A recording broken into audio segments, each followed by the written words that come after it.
All right, everybody, welcome back to Sports Talk with Zack and Jason. I am back with the usual folks here, Ray, Dan, and Pete. No Jason tonight. He is with the bebe. Time to time to get into a groove here. This is our weekly coverage of the NFL. We'll be doing a recap episode pretty much every Tuesday or Thursday now, depending on how everyone's schedules work out. So today we're going to talk about week 1 of the NFL, and then we're going to get into week 2, and then we'll call it a night. We're starting a little bit later, but let's start off with what happened in week 1. So let's kind of go through everything. Got my list. We had Thursday Night Football, Lions against Chiefs. Kelsey did not play the game thanks to a hyperextended knee beforehand. The Lions pulled it out 21-20. What are the reactions here? I think it's the rebirth of the Lions that you're witnessing. You got to kind of fade the Chiefs when Kelsey's not on the field. There's a stat that's like if Travis Kelsey and Patrick Mahomes play together, they've won like 319, or there's like 350 touchdowns that Mahomes has thrown, and Kelsey's been on the field for 320 something of them. So you take the Kelsey factor away from Mahomes, I think it's a huge drop in his confidence, in his ability. He loses that extra piece that gives him that it factor. Again, week 1, overreaction.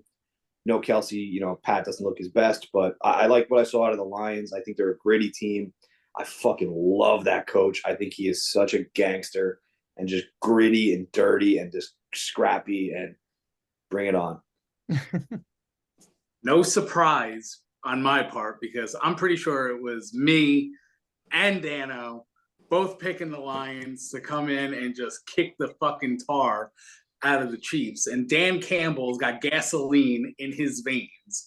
They did a halftime interview with him, and he was just screaming at the sideline reporter, just jack the fuck up. But, Dan Campbell's got them juiced to the gills right now. Brian Branch looked awesome. We talked about Jahmyr Gibbs. They traded up for him, drafted him in the first round. They didn't really do much with him, but he had, I believe, week 1, the most forced misses on the field, missed tackles for a running back. And that was just in a limited number of snaps that he was playing.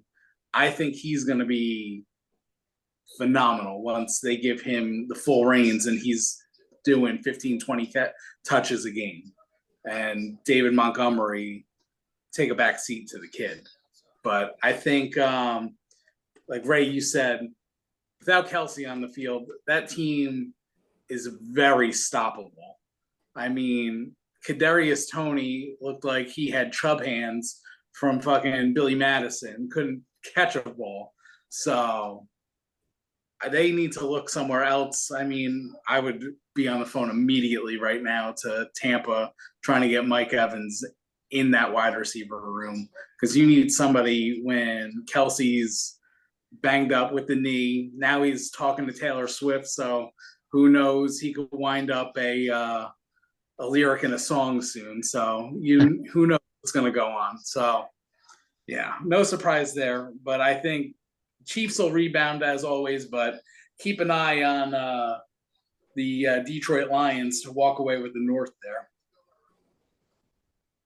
Yeah, the obvious is Travis Kelsey didn't play, but I think Chris Jones not being a part of the team in camp and in preseason and not there for week 1 was a huge deal too, because he's a huge difference maker for them. And you saw they didn't waste any time after that first game getting him signed to at least a 1-year deal so that he felt like he got some money at least for this year. But it's going to take some time for him to get in shape and back on the field and making a difference for them. The Chiefs, they will most likely rebound, make the playoffs, do what they do. But, I think this first quarter of the season for them is going to be a little rough. The beginning of the season last year for them was a little rough, and they had a healthy Travis Kelsey. They had a healthy and happy Chris Jones.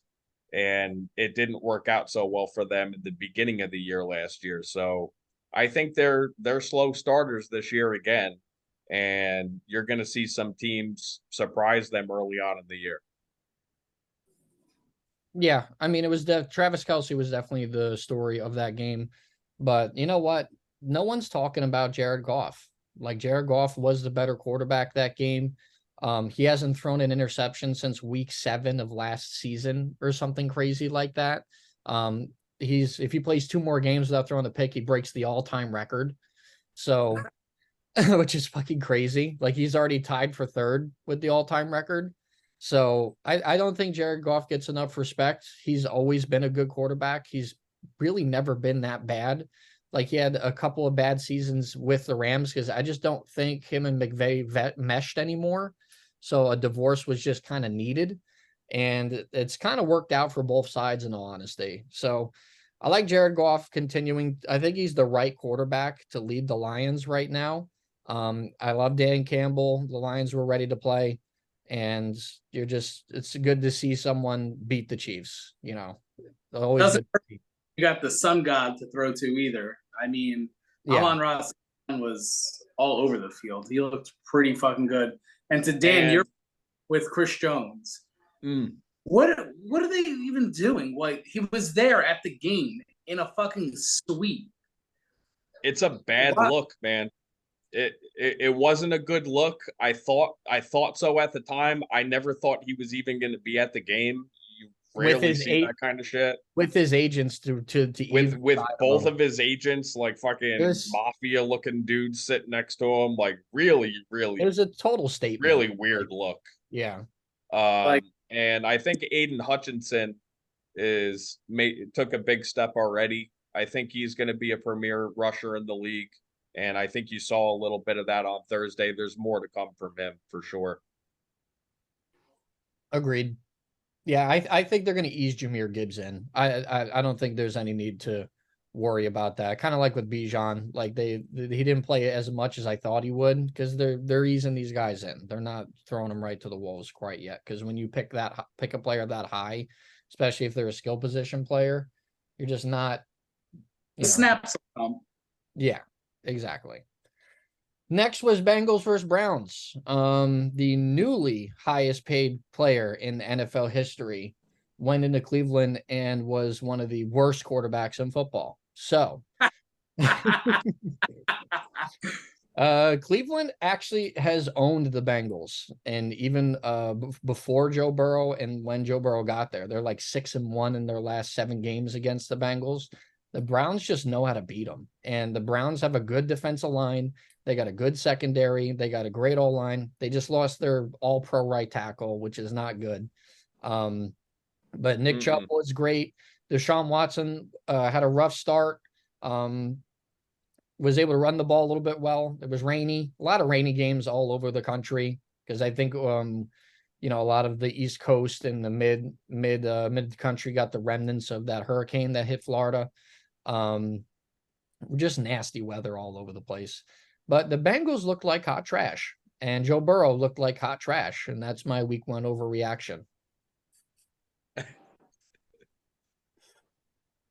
Yeah. All right. So I'm gonna piggyback off of what our buddy Rizzo said in our fantasy chat, and that is that preseason and training camp are important for players, especially quarterbacks. And even a player as good as Joe Burrow, I'm shocked that he even played the game. I mean, when he got hurt, we were all ready for him to miss significant time. And that was one of the big reasons that I had the Bengals not winning the division and not even making the playoffs. And even with him playing, it looked like shit. And there was no cohesiveness. The offensive line was totally overwhelmed by Zack, exactly what you said. The Browns' defensive line is good. The recipe for beating Joe Burrow is quite simple. He's not a very mobile quarterback. If you get in his face, you're going to disrupt everything, and it's just not going to be good. It's going to take time. I mean, they might bounce back right away. They might not. But I think it's going to take some time for it to look anything like it did last year. Yeah, I agree with that. I think I I mean, dude, Myles Garrett. Did anyone see the clip? Dude's working on his crossover before the ball snapped, and he just shoots through the fucking offensive line and mauls fucking Burrow. It was a I great video. Oh my god, that's highlight reel stuff, and it's just making that Bengals O line look like shit. Honestly, And it looked like a crossover and then a Euro step. yeah, and he deked the offensive lineman out. But I mean, that's always been a soft spot. Has been the Bengals' offensive line. I mean, what was it when fucking Burrow blew his ACL out?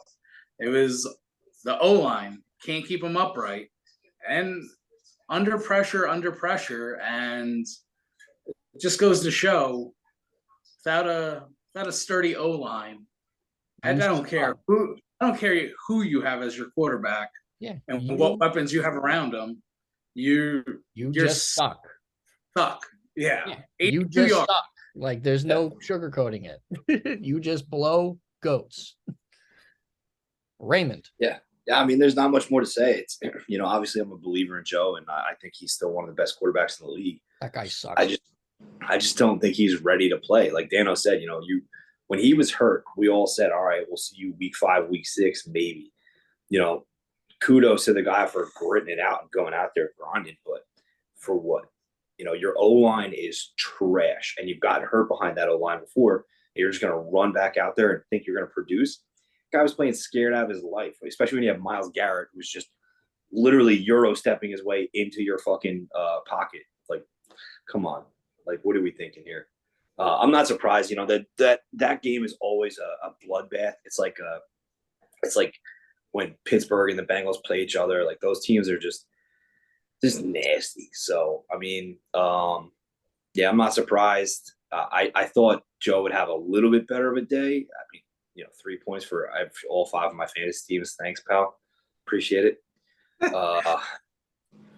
But yeah, it's, these guys got to take better care of their bodies. I mean, look at what happened. We're going to talk about at the end of this. It's crazy. And you know what? One quick thing before we move on to the next game. Really interesting interview that I watched from Ocho Cinco, and everybody forgets that guy was really good at one point in time. But he still exists, and he's still talking about football. But another interesting thing that he said that I was like, these players are eating way too much greens and not enough like animal meat. Like not enough protein to prepare for the season. They're going the Arian Foster route. And when Arian Foster became a vegan, I think it was 2 years later that he was out of the league.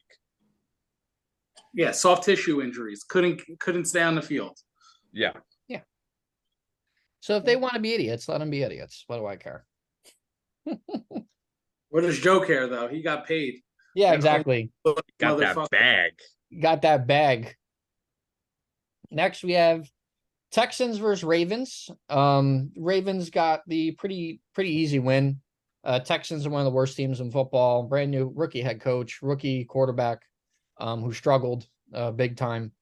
Out of the 2 other rookie quarterbacks, he definitely had the worst performance of the day. But the Ravens didn't look good either. I mean, Lamar Jackson looked like crap. He had 2 turnovers.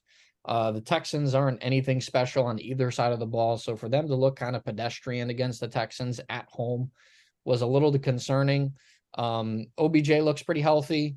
Zay Flowers is a stud. I mean, Zay Flowers is going to be a problem. And, they lost J.K. Dobbins already, and they lost 4 starters to injury. And by the way, they play on grass. So all this fucking bullshit about the turf is what injures players, fucking blow me. Okay. All their injuries happen on natural grass. So where's that fucking argument? But that's another topic for later. Yeah, but I mean, the Ravens won. Who cares? I don't know. I mean, CJ Stroud, he threw the ball fucking 44 times. Asking a rookie quarterback to throw 44 times is never a winning recipe. I mean, of course, you're going to have growing pains. So that's to be expected. I mean, he didn't turn the ball over. So that that seems like a promising sign. And I mean, Lamar missed a good chunk of the year last year, so you figure he's probably got some rust to work out. So I mean, he didn't look great, but and he only carried the ball, I think, like 5 or 6 times. So I feel like more towards the middle of the year, once Lamar gets comfortable and knocks the rust off a little bit, I think we'll see flashes of the MVP Lamar. I don't know if you're going to see that every week, but I mean, when you have somebody like Zay Flowers to throw to, though, that's a home run right there. So you He was fed. you can't do that. I mean, I thought from the beginning of the year when they drafted him that he was going to be their number one ahead of OBJ and Bateman. I mean, the only other one you have to contend with is Andrews, but even he's hurt right now. So Yeah, he's hurt too. Oh, yeah, there's another one I missed. I mean, the Ravens are the Ravens, so they'll be in the thick of it. But I like what I saw from the kid from the Texans, Stroud. I think he's going to have a pretty good rookie year. Yeah, I think it was a lot to ask. I want to believe that Ryans is going to be a good coach, and obviously they're not talented enough to compete yet. But yeah, going on what you said, Pete, with the 44 pass attempts, I didn't like that. I wonder if they expected him to run more in some of those situations, and maybe that's why they called the plays the way that they did. But they couldn't establish the run at all. I mean, Pierce was very ineffective. This was a guy who looked like one of the best rookie running backs in the league last year. A little surprising to me, even with how good the Ravens' run defense is, that was the case. And yeah, I mean, it's way too much for a rookie quarterback, to overcome. And they're just not talented enough yet. I don't think any of us had the Ravens losing to the Texans on Sunday. No. Raymond analysis. Yeah, I mean, there's not much more to be said about that. Those guys nailed it. It's the Houston, Houston's just not ready yet. They're a year or two away between building back to maybe being a competitive team if you hit it right. You have all these draft picks lined up. Going into this year, like if you're a Houston Texans fan, like what do you honestly expect out of this year? Seeing CJ Stroud throw for 44 times, that's, to me, I'm like, well, not great. Who do you have? Robert Woods, John Mechie coming off leukemia. Like, you're not ready. So I think the Ravens have some interesting times ahead with injuries. J.K. Dobbins, Jesus Christ, that's insane. Tearing your ACL, your Achilles, right? Mm-hmm.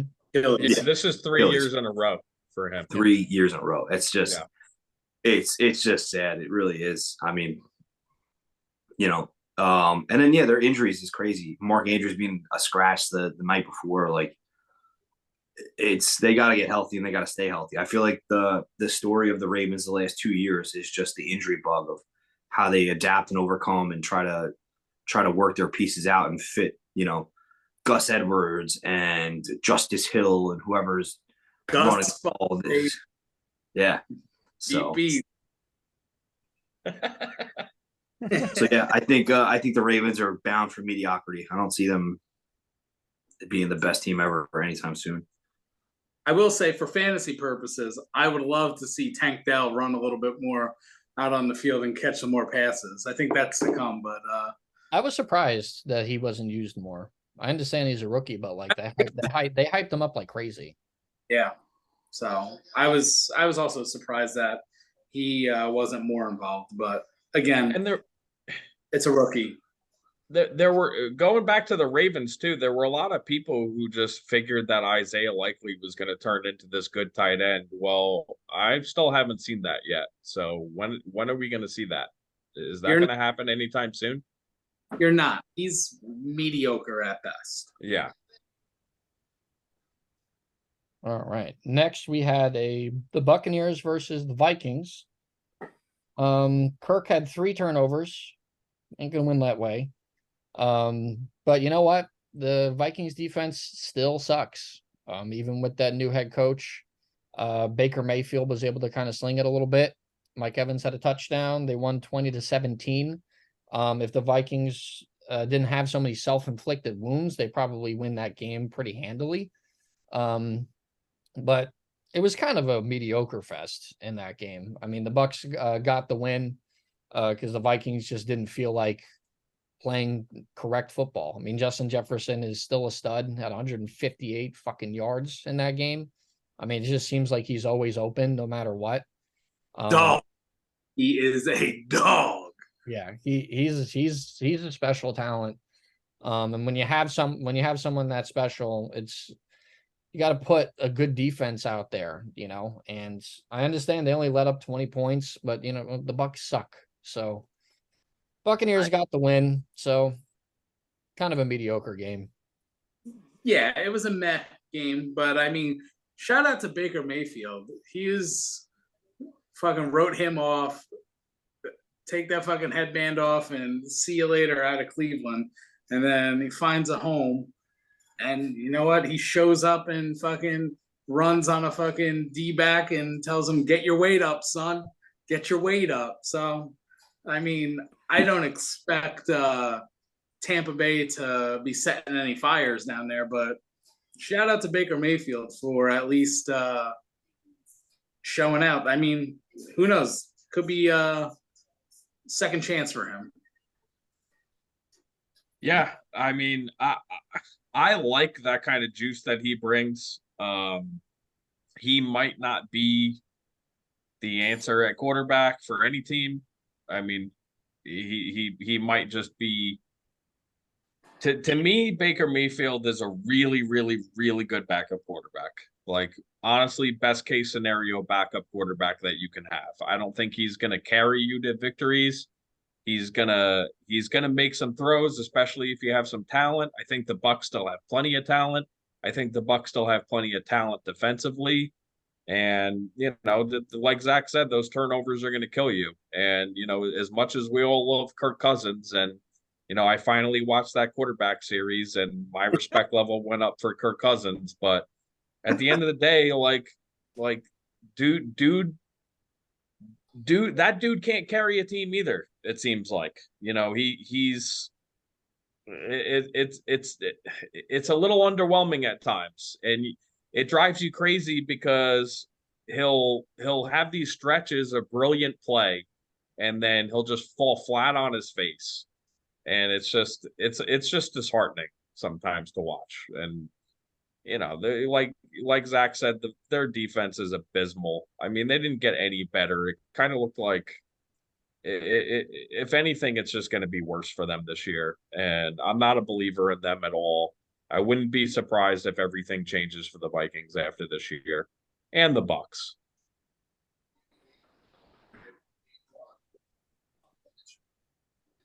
Any other Raymond?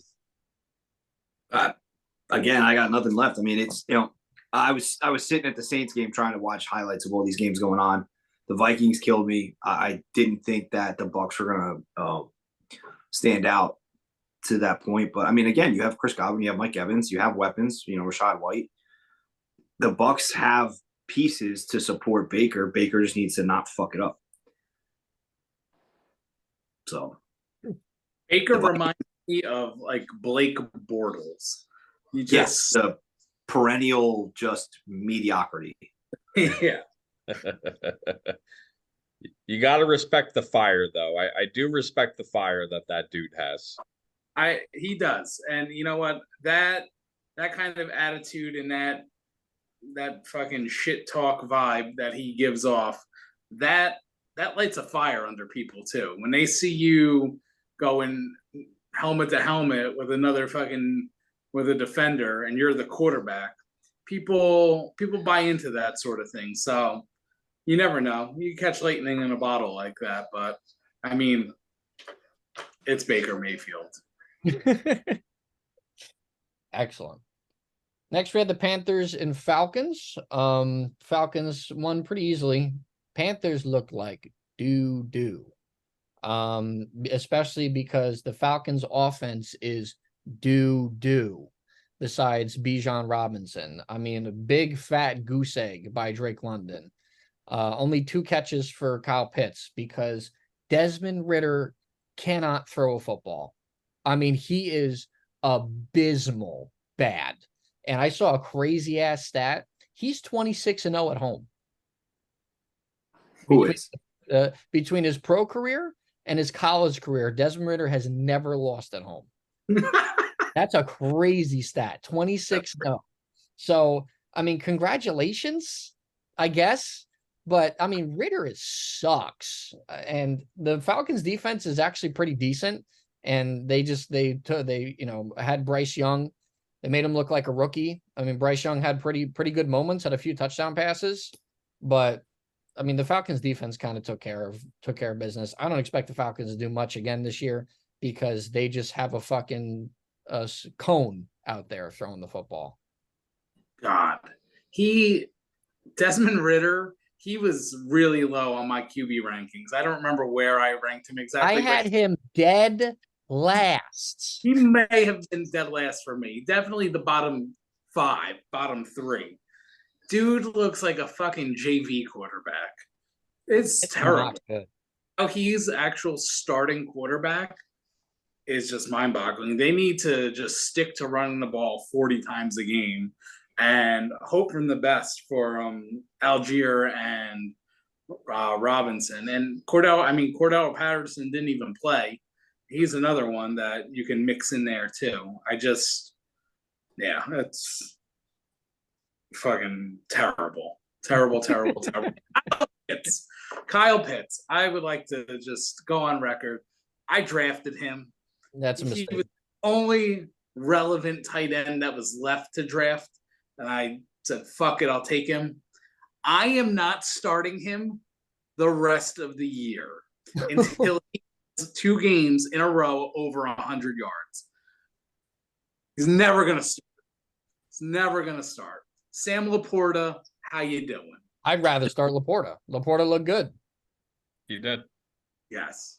And he's a quarterback that can throw the Ray, did you like that? I did. I did. Yeah, I mean, the Falcons have one road to victory, and that is just stay in the pocket, hand the ball off. Stay in the pocket, hand the ball off. Like, there's no other. You have Tyler Algier and Bijan Robinson. Like, that's it. So, and like Carolina, like, come on. You had the first overall pick for a reason.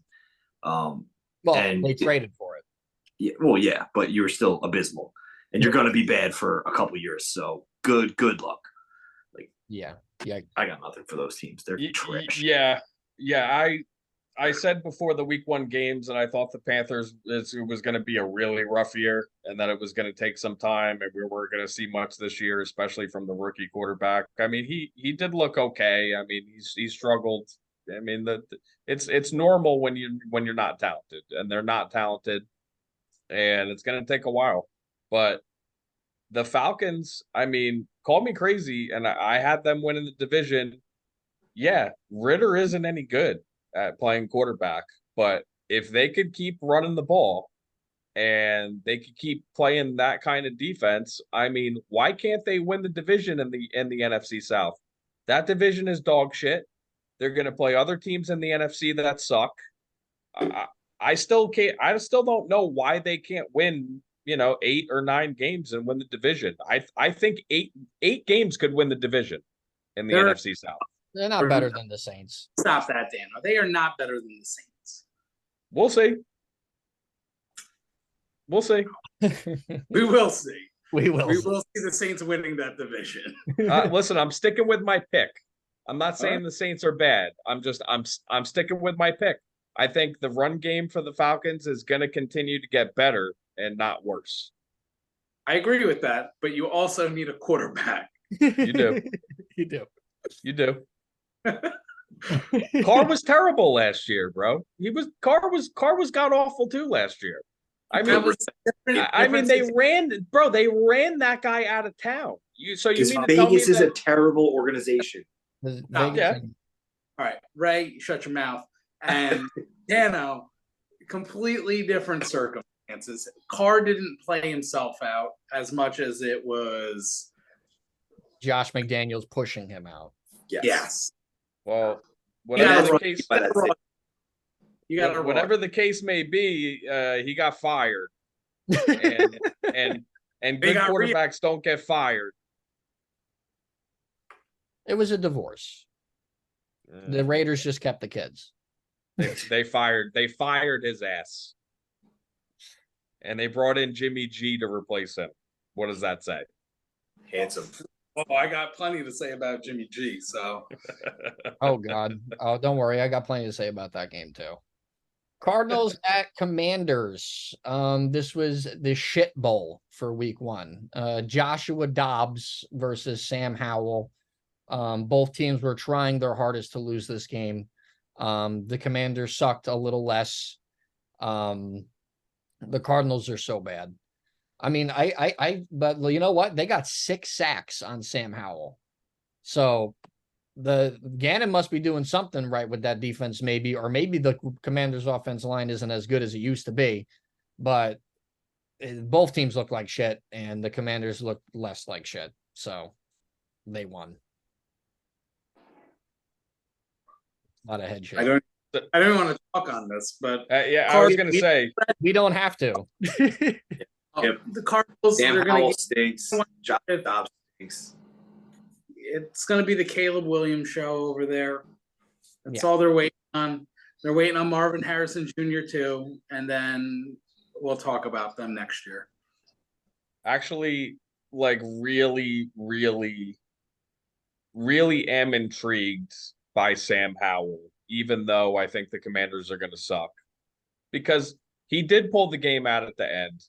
My thing is like you guys said, the offensive line shit. I mean, he got sacked how many times by a Cardinal defense that nobody believes in, by a Cardinal team that nobody believes in. So yeah, I mean, the only interesting part of the Commanders to me is Howell and his progression. Everything else disinterests me. He's not terrible.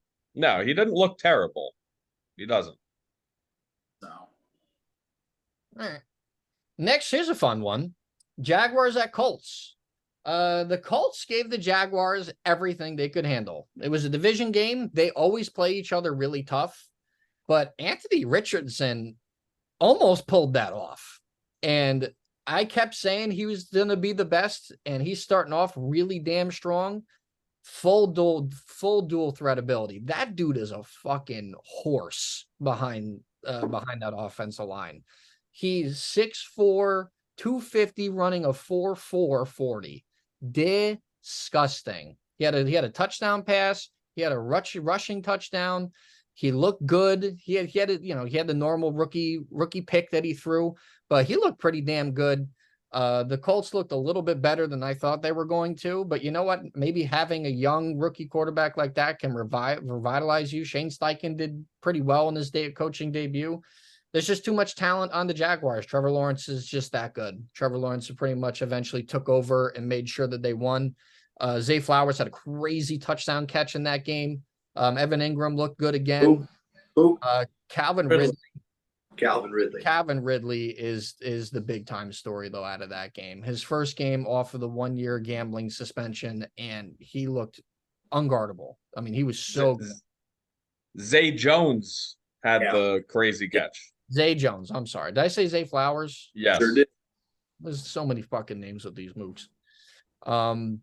It was Zay Jones, but he's been good. He's been like a solid wide receiver too for a couple years now that no one like talks to or gives any kind of respect for. So yeah, well, he was lost on the Bills for a little while, like totally lost on the Bills. Raiders revived him and Carr. yeah, Oh, that's true. That's true. I forgot about that. But yeah, I think Anthony Richardson is gonna be the real deal. And I too thought he was gonna be the best quarterback coming out. The only thing, he takes a lot of hits. I watched that game closely because he's my fantasy quarterback in my one league, and just the punishment that he. that's what you sign up for when you take a guy like him, though. But I mean, that adds up. I mean, Yep. he had the vibes of rookie Cam Newton, and it was just electrifying in his rookie year, Cam Newton. But hits add up quick in this league, and these are big boys that are fucking crushing you. And I don't care if you're 6'4", 250, a hit's a hit. And what happened? So I think the Jags, though, they're here to stay. Trevor Lawrence, yeah, Etienne looked great. That team is going to be a contender come playoff time. Yep. Yeah, I think we could finally say that Trevor Lawrence is him. Like, he is the dude we all thought he was going to be. He's got the pieces around him. He's got the system, the coach. It's the time. It's the right time. So, finally, T-Law can be T-Law. But, I think Jacksonville gets in their own way. I think the owner and GM, or are they the same person? I think Shotgun GM. No, he's the owner. Owner. Okay. So I think they make their own silly mistakes and get in their own way. I think the excessive London travel kind of hinders them a little bit. But the Jags are a great team, and with Anthony Richardson, I mean, he has the vibes of Cam Newton, but Cam Newton was a much better polished passer and much better polished quarterback. I think Richardson needs to improve on, his awareness as a quarterback, because you're not going to survive. Like, look at Cam. Cam was a great quarterback. He was an MVP candidate, went to a Super Bowl, but he didn't last. He doesn't have the longevity that a lot of these other quarterbacks will have, because you're taking punishment. This kid Richardson, if he keeps getting hit the way he was getting hit in game one, he's not going to make a full season. He's not going to be that prodigy that everybody talks about, because it's durability. Like, how long can you last like that? Yeah, I agree. He's very raw as a passer. He did show me a lot, though. He did make a lot of plays against a defense that's supposed to be pretty good. And, the Colts do usually play them well, but, props to that head coach, first-year head coach, Steichen, for having them prepared to at least be competitive in the game, and for Richardson to make enough plays to keep it close. But yeah, I mean, the one thing I can remember is just watching Calvin Ridley run all over the place and watching his legs just move so much faster than everybody else's legs. I mean, I didn't expect that. When usually if you don't play football for a year, it takes you a little bit of time to get back in the swing of things. But man, did we missed a year of prime Calvin Ridley last year, and that sucks. Instant game speed he had, and I mean, I just want to say fuck you to Urban Meyer, because he tried to stunt the growth of fucking Trevor Lawrence for 1 year, and shout out to Doug Peterson for fucking rescuing him. Yep. Because that was the smartest thing the Jaguars could have done, was bring Doug Peterson into that fucking locker room. And Trevor needs to clean up the turnovers, though. Could we at least say that? I mean, we get on other quarterbacks for turnovers. I get that the one pass went through his receiver's hands, but he did have a fumble loss, did he not, in the game? Or am I thinking, was that another game? I know Tank had a fumble in that game. We need to watch the turnovers with him, because he needs to clean it up this year. But yes, he did look very good, and he did lead them to the victory. There's no doubt about that. All right. Next, we had the 49ers versus Steelers. I don't have much analysis here. I think the Steelers might be a little bit overhyped. It's a very stale offense. I understand that 49ers team is disgusting. Brock Purdy might be the real deal. The 49ers are just a complete team from top to bottom. CMC, Debo, and Ayuk on offense. The great O-line, great D-line, good linebackers, corners. There's just talent everywhere on San Francisco. And they just beat the shit out of the Steelers in their own building. It was so gross. Pickett looked lost. The Steelers looked totally lost. They had no idea what to do against the 49ers.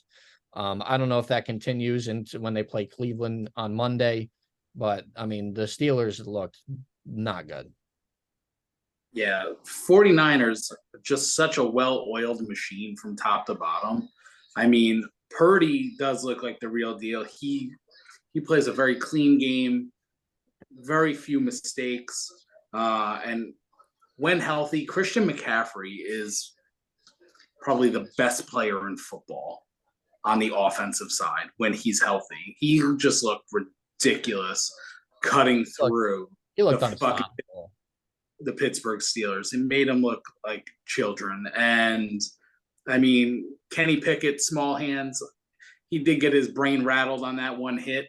So I'll give him a pass for he looked pretty shaky the rest of the way, but Steelers are they got a tough road ahead of them if Tomlin wants to get this team to 500 again and not have a losing record this year, because I don't know. They just look very slow and stuck in the mud.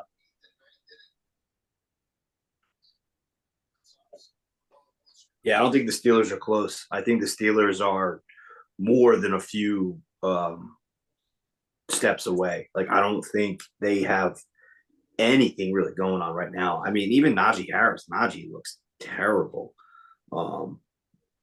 It's just vanilla stale offense. Like, there's nothing special going on there. It's boring. It's the same 3 and out, 3 and out, 3 and out. Like, it's not.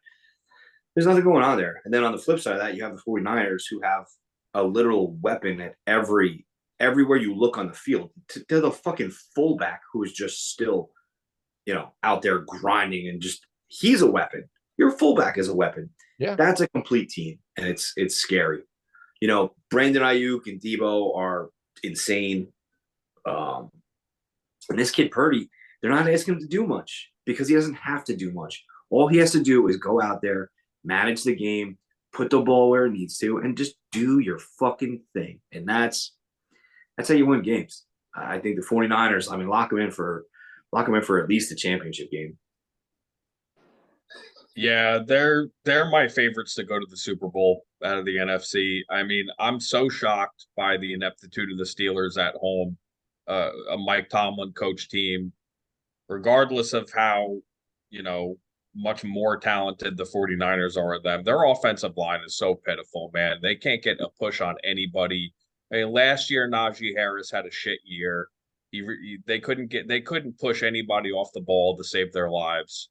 And you know what? Everybody talks about George Pickens. You know what? Having that catch radius is nice and all, but when you can't separate from anybody, what does it matter? I mean, he's blanketed on every play. Pickett had nowhere to go with the ball. Deontay Johnson got hurt in the game.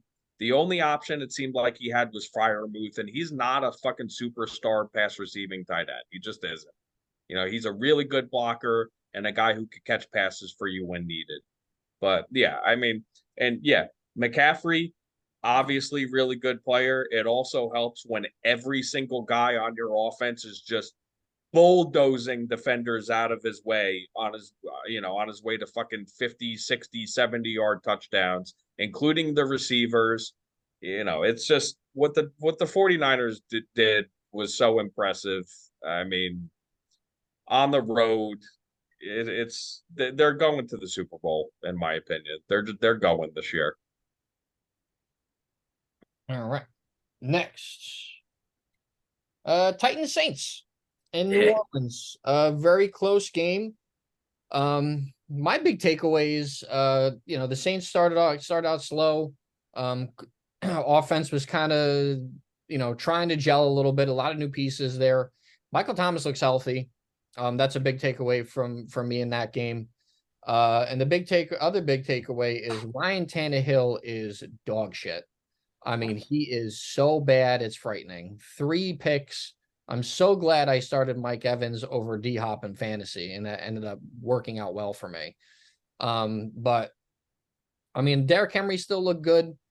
D-Hop did look good when he was able to get separation. He still has a little bit left in the tank, but Tannehill looked like shit. I don't think any team you just can't win games like that. I'm just like, I love Mike Vrabel. He's such a good coach, but I mean, they only lost by 1 point. You know, like imagine if they didn't throw fucking 3 picks. So I don't know. Like the Saints didn't look like anything special. I think there are so many new pieces there that they're trying to gel. I thought Olave was going to get used a little bit more. Michael, like I said, Michael Thomas looked really good. He looked healthy. The Saints defense looked good too. So I mean, the Saints eked one out. Yeah. Yeah. I mean, listen, I was in New Orleans at the Superdome watching this game. It was an incredible experience. New Orleans is a dog shit city. It's a dump. But the Superdome, that brings that whole city to life. And I mean, that city inside of that dome, that city is amazing. And their atmosphere for football was incredible. I mean, you woke up Sunday morning and it was Saints everything, Saints everywhere.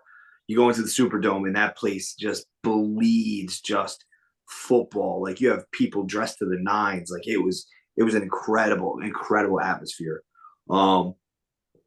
Derek Carr runs out of the tunnel, and that place, probably one of the loudest eruptions I've ever heard inside of a stadium was when Derek Carr ran out. And, you didn't see him getting booed.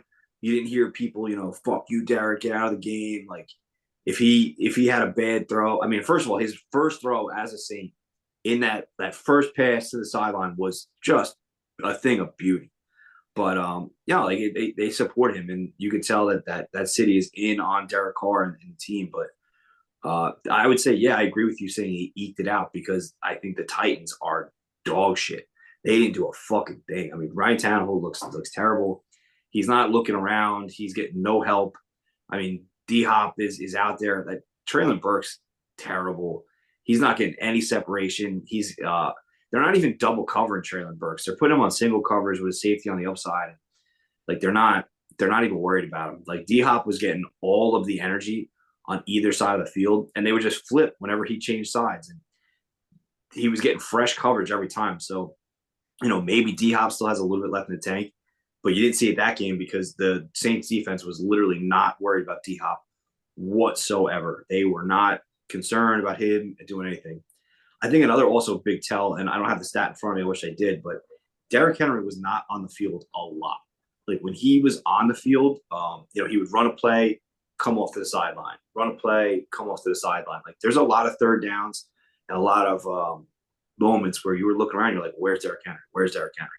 And he was standing on the sideline. So it's kind of telling to me that, maybe big man's kind of slowing down a little bit and feeling it. So I don't have a lot of upside for the Titans this year. I would think that, I don't see them putting together this miraculous run of looking good later on, but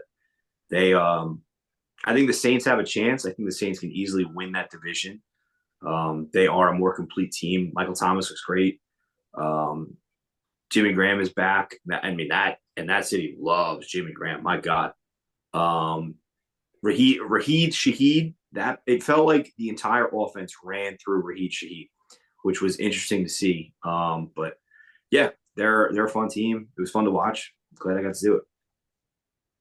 Yeah, it warms my heart to see Derek Carr succeed down in NOLA.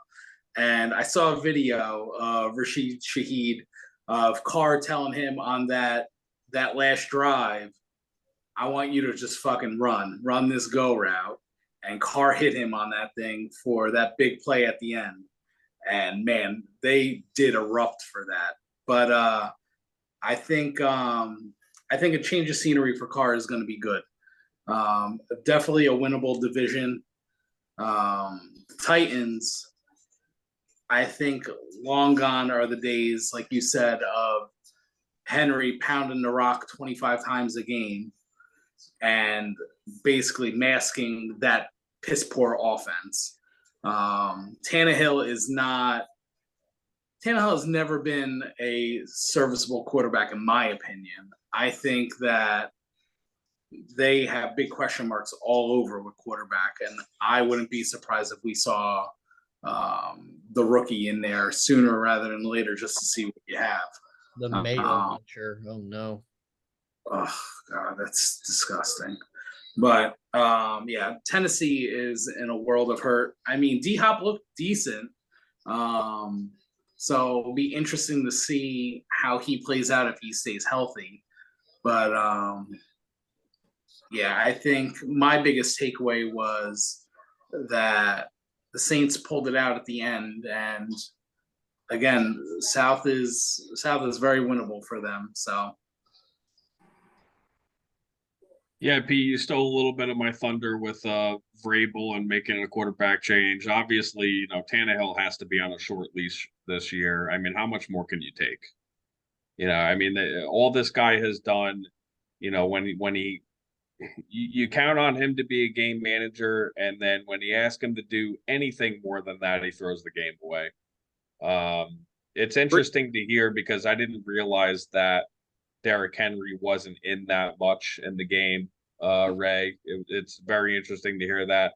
Could mean they're easing him into maybe a larger role later in the year, just trying to keep his legs fresh, or he just simply isn't that guy who's going to tote the rock that much anymore. I mean, that's possible too. But yeah, I mean, I like Vrabel. I think that the Titans, just on coaching alone, will be in more games than they won't be this year, and we'll see if they can pull some of them out. But yeah, it's not good with Tannehill, and he's definitely on a short leash going forward. Agreed. Not a Tannehill fan. All right. Next we had Raiders Broncos. So the Raiders traveled into Denver, Sean Payton's debut.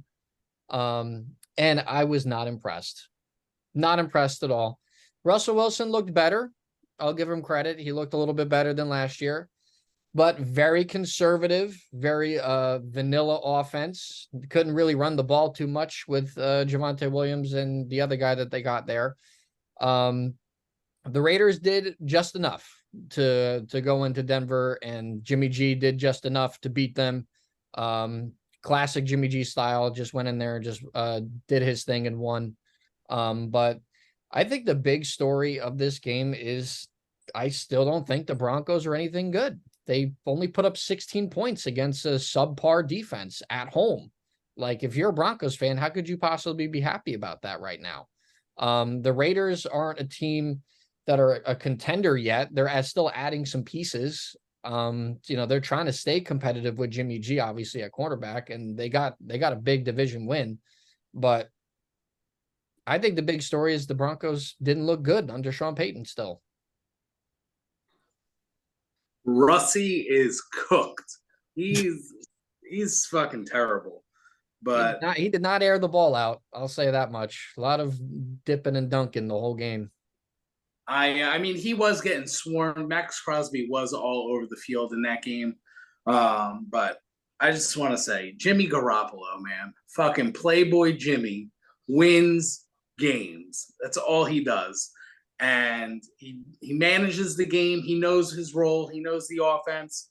And he does just enough to get out the win. I mean, that last drive, he stuck in the pocket as long as he could, and then finally bolted off, got that first down to seal the deal at the end there in the fourth quarter.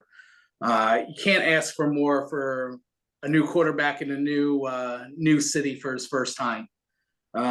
Josh Jacobs showed that he missed all of training camp, preseason. It showed. Yeah, it looked a little rusty. 19 carries, averaged 2.5 yards a carry.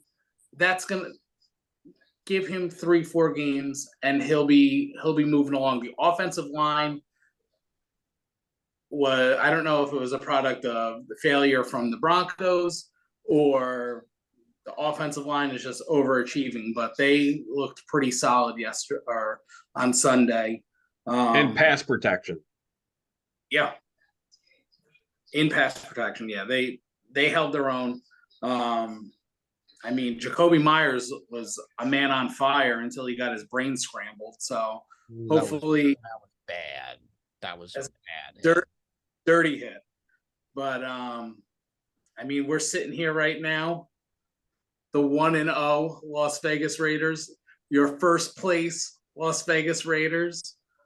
I mean, I think it's a stretch to say they'll win that division, but wild card, don't fucking sleep on the Raiders this year.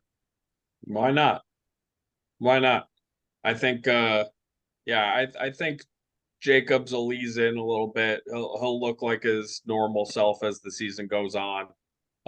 Max Crosby, absolute beast. I mean, man, if the Raiders could only just keep building around this guy, they really could have. They really could have a good defense. I think it was more a product of the Broncos just being a sorry ass offense. And I had the Raiders winning a 50-50 game. It was a 1-point game. Jimmy G just better than Russ, and the Raiders just overall a little bit better than the Broncos. And, you know, for all the shit that Sean Payton talked in the offseason and still continues to fucking yap his mouth, all of this is just a charade to divert people's attention away from the fact that his team is sorry. And I'm not going to get off of that until proven otherwise. Talk your shit. Talk your shit. I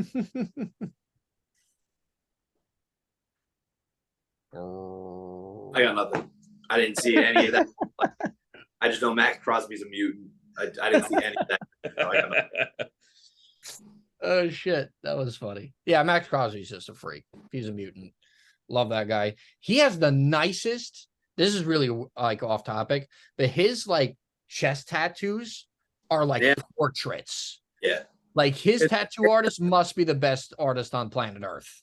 Yeah, it's amazing the artwork that he has on his body. But I mean, yeah, that guy's a killer. Hopefully, I don't know what's going on with Chandler Jones. I think he's got some issues of his own.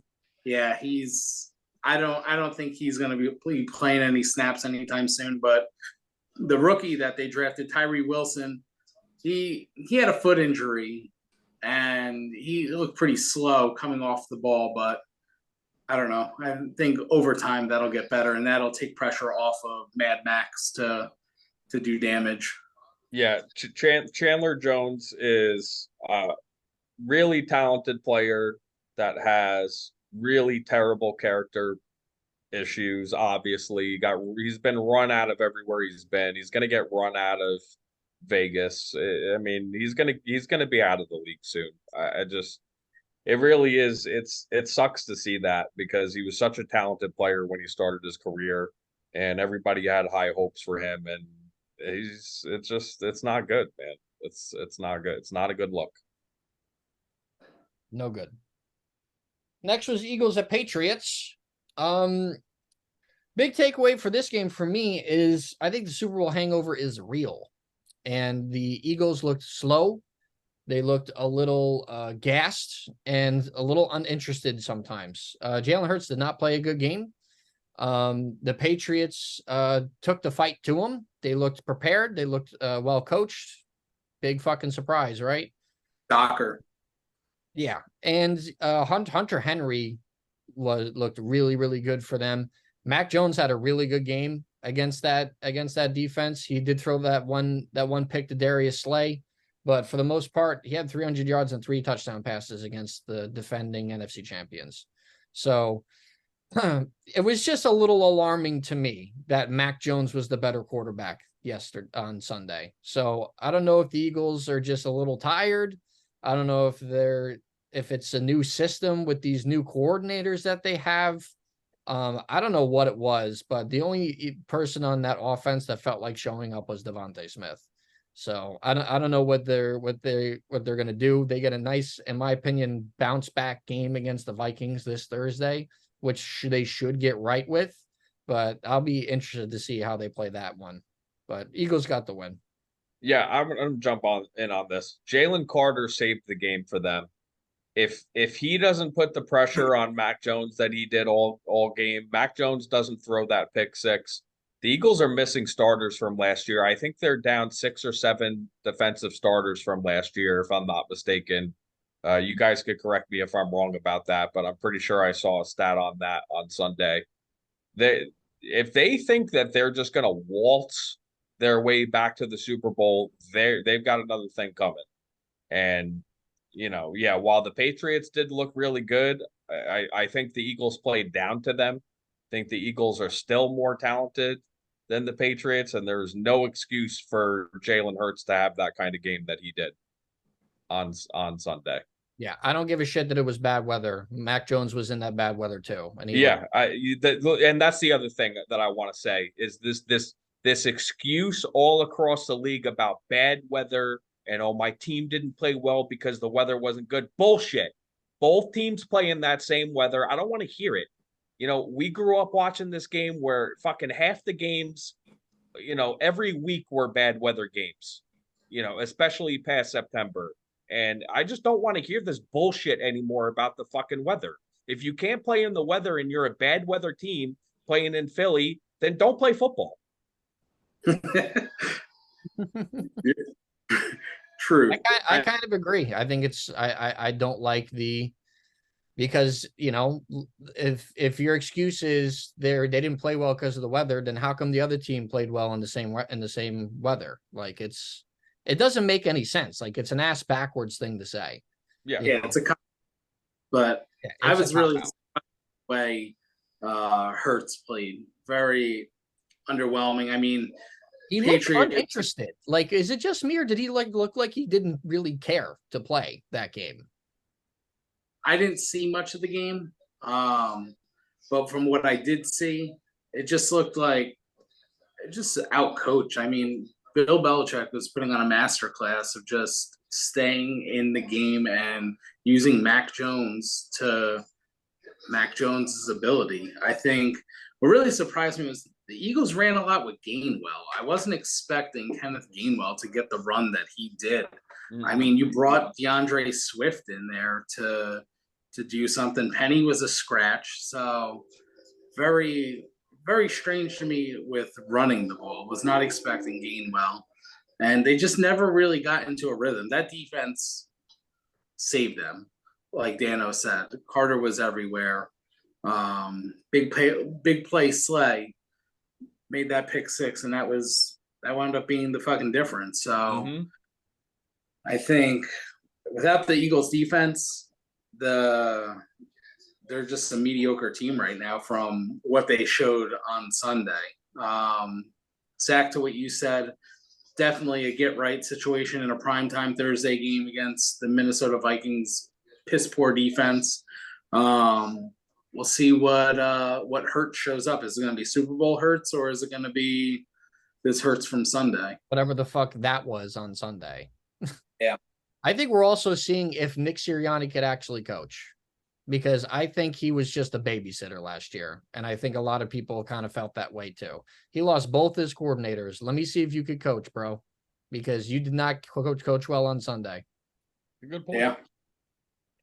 Yeah, I think it came down to coaching. I mean, that game was I agree to your point that he did look uninterested. I just think that team is a mess right now. I think I don't think anyone knows where they're supposed to be.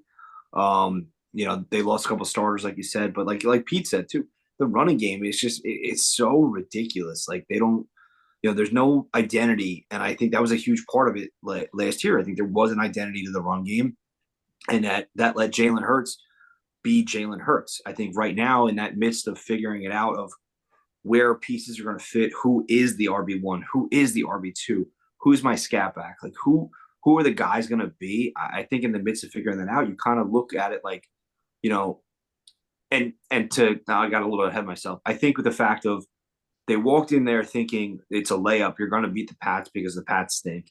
I think it's, we're the best team. Blowout of the week. Yeah. Didn't happen. And you walk in there thinking like, oh, we're the best team in the NFL. Like this is going to be a cakewalk on top of everything I just said about the identity of the team.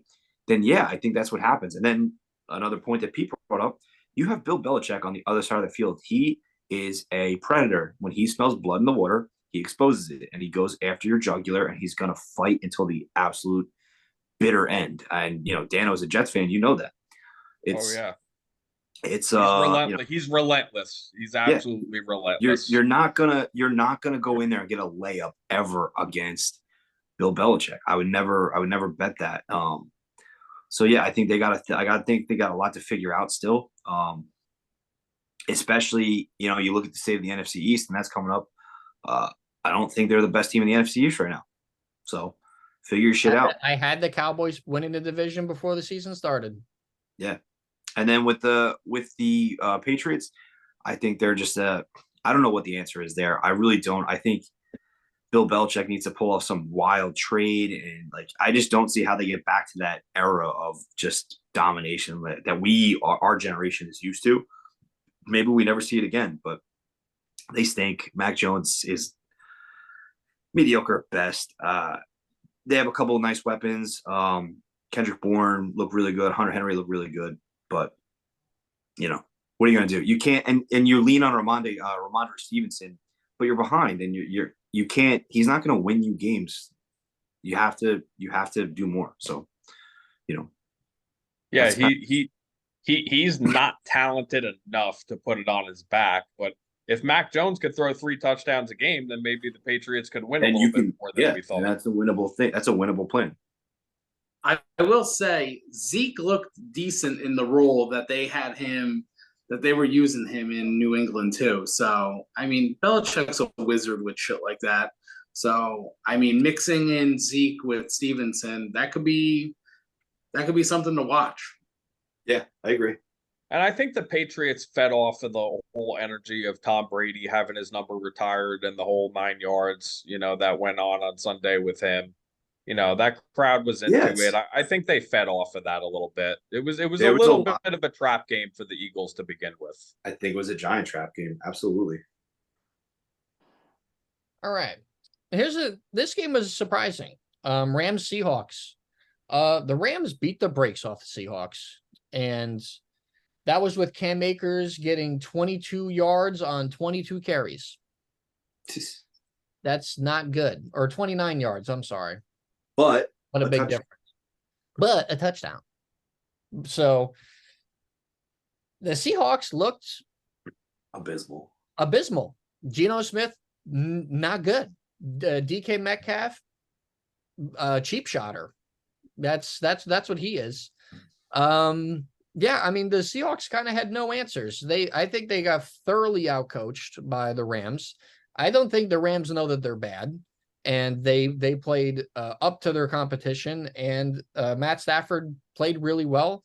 That rookie wide receiver that they got out of BYU, Nakua, was a fucking stud, and the Rams had a complete game. Aaron Donald did Aaron Donald things, and very surprising win by the Rams, and a very surprising loss by the Seahawks.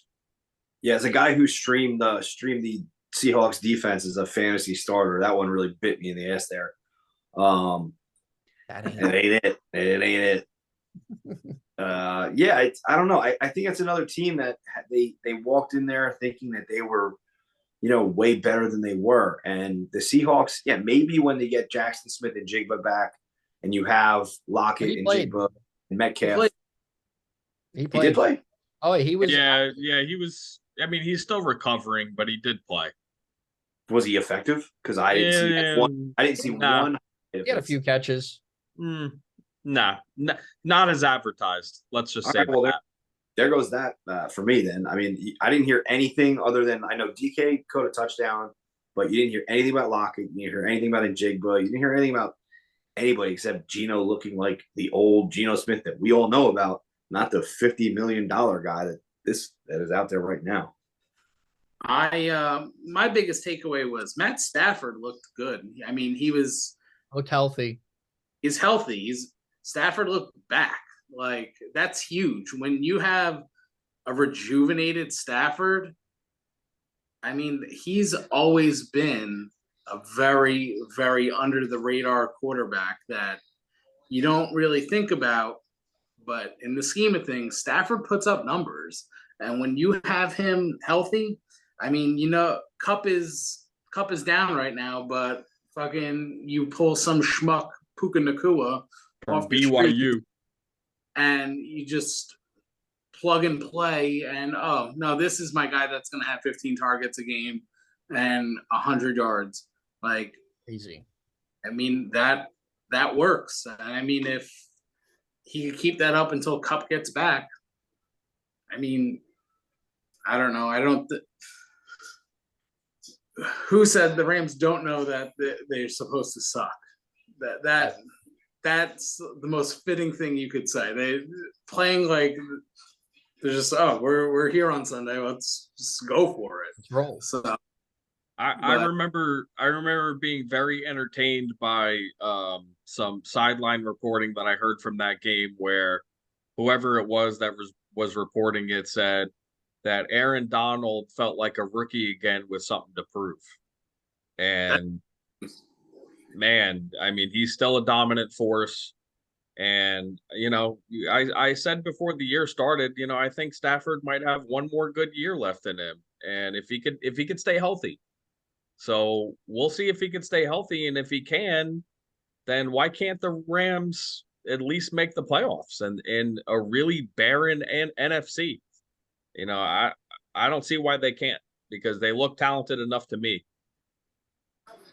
For sure. And I mean, we were just removed from Aaron Donald talking about he was going to retire. Yeah. So, I mean, if he's playing like he's a rookie right now, that speaks volumes. So that's something to watch. Next was the game of the week. Besides the Monday night game, was Dolphins Chargers in LA. Total shootout, no defense whatsoever. Tua versus Herbert once again. And Tyreek Hill is not human. I've discovered that. Tua plays great when he's protected and Tyreek Hill is wide open. Jalen Waddle was all over the field too. No running game whatsoever. I mean, at all. So that for both of those teams, I mean, Eckler is a great piece and they do run the ball with Eckler and they supplement Joshua Kelly a little bit, but Eckler is like a receiver at that point. Like he catches so many passes for them. The Chargers had over 200 yards rushing. They had Eckler had a good game. Eckler was one of the best fantasy players. But so yeah, the Dolphins didn't run the ball and they gave up over 200 yards rushing and still won the game. Yeah. Yeah, that's what I was saying. Like there was no run game for the Dolphins and it was the opposite for the Chargers. Herbert looked okay, I guess. Like I didn't think Herbert was great yesterday on Sunday. Tua was better. I just think that the offense of the Dolphins is extremely well coached. I think the defense of the Dolphins is abysmal. And I think in order for the Dolphins and the Chargers to win moving forward is they need to drop 35 points a game because there's like names on each team's defense. Like the Chargers have Joey Bosa and JC Jackson and Derwin James, and the Dolphins have Bradley Chubb and Xavier Howard. Overrated Xavier Howard. Oh my God. Never covered anybody in his life. It's both defenses have like these superstar defensive players, but they never do anything. So I think it was a fun shootout, and I think both those teams just have overrated defenses that didn't do much. And I don't know. I want to kind of piggyback off what everyone else has to say. Well, I just want to say that in the beginning of the year when we did our QB rankings, I had Tua in my top 10, and I got laughed at. Oh, don't roll your eyes, fucking Ray. Tua, 466 fucking pounds. The dude, when he's on the field and healthy, is a top 10 quarterback. He showed out on Sunday. No. He has 2 top 10 wide receivers that are making him look good. I just think when Tyreek Hill is open every play, like just hit him. Like just hit him. Put Tyreek Hill yards left on Sunday. Who do we think is the worst quarterback in the league right now? Sam Howell? Desmond Ridder. I think Desmond Ridder can hit Tyreek Hill for 100 yards a game. No, he can't. Okay. Oh, he may not. No, he can't. He may not. He may not. It's a very bold statement, but stop that blaspheming. But you know what? Tua is supported well. The offensive line is good, and he has one of the you know, Tyreek Hill is right up there with Justin Jefferson, in my opinion. It's a freak mutant wide receiver. I mean, Ridiculous. he's just so ridiculous. Like, I would kill for a Tyreek Hill. I think any of us would kill for a Tyreek Hill. Just generational talent at the wide. 1000%, yeah. So I don't He want to disappears at times. I don't I want to mean, shit on Tua. I don't. Like, he had a great game. 466 is huge, but like, let's just temper expectations. Like, I want to see what he does when you take those fucking guys away. You know, like, let's just. I think Justin Jefferson is more consistent than Tyreek Hill. I think Tyreek Hill fucking he's the streakiest receiver in the National Football League, and he has been for years now. I think there are plenty of weeks where he goes off and has these 200-yard games, and then the following week he completely disappears. So in 2 games last year against my team, that was the only time I watched the Dolphins fully. He completely disappeared in both of those games. Correct. I agree with that. Yeah, he has his blow-up games for 200 yards, and then he'll disappear for a 30-40 spot, and then it kind of it balances out at the end. My other takeaway that I wanted to get to was the fucking Chargers and Herbert are trash. And I said this in the beginning of the year too. They are choke artists, and they don't, when it matters most, They don't know how to win. Exactly. They don't know how to coach. I think that coach is one of the worst coaches in the league. I don't know how he stayed. I don't know how he stayed. Yeah, he's supposed to be a defensive mastermind, and I have yet to see any kind of defensive anything from him. Joey Bosa. They don't punt. Or they don't kick field goals. It's the weirdest fucking thing. That team is trash. Yeah. Yeah, I mean, I did pick the Chargers to win the division just based on talent alone. I do think Herbert's a talented quarterback, but if they can't stop anybody, I mean, granted, the Dolphins are a really good offense when it's all clicking. So it's also, in my opinion, maybe a little bit of a week 1 overreaction. I mean, most of the league's defenses look much better than the offenses this week. This was the only game where it looked the opposite. Mm-hmm. So I want to see how both of these teams look next week, and then, I'll have a better idea of, I think, where they both stand. Yeah, agreed. All right. Next, we had Packers-Bears. Home opener for the Bears. Supposed to be the start of the 4,000-yard campaign for Justin Fields. He still can't throw the fucking football. Very inaccurate. Pick 6, fumble loss, 66 rushing yards, 200 and something passing yards. You know what quarterback looked really good? The other quarterback on the field, Jordan Love, was way better than Justin Fields that game. 3 touchdowns. Aaron Jones ran wild. The Bears still suck. And you know what? Eberflus has to be on the hot seat. I mean, I don't know if Eberflus is a good coach, because he's supposed to be another defensive mastermind too, but that defense just gave up almost damn near 40 points on your home opener. Not good. Not good. Yeah, the only thing I care about from this game, 3,784 yards. That's what is left. Our boy Fields has left to accomplish, so Ray gets his nip pierced. It's the only thing I cared about this game. I do think that ain't it. Jordan Love sitting behind the Aaron Rodgers tree for all those years. You got to learn something through osmosis. And no doubt, I think Packers can win this division. Packers can. They can win. Who's going to win this division, then?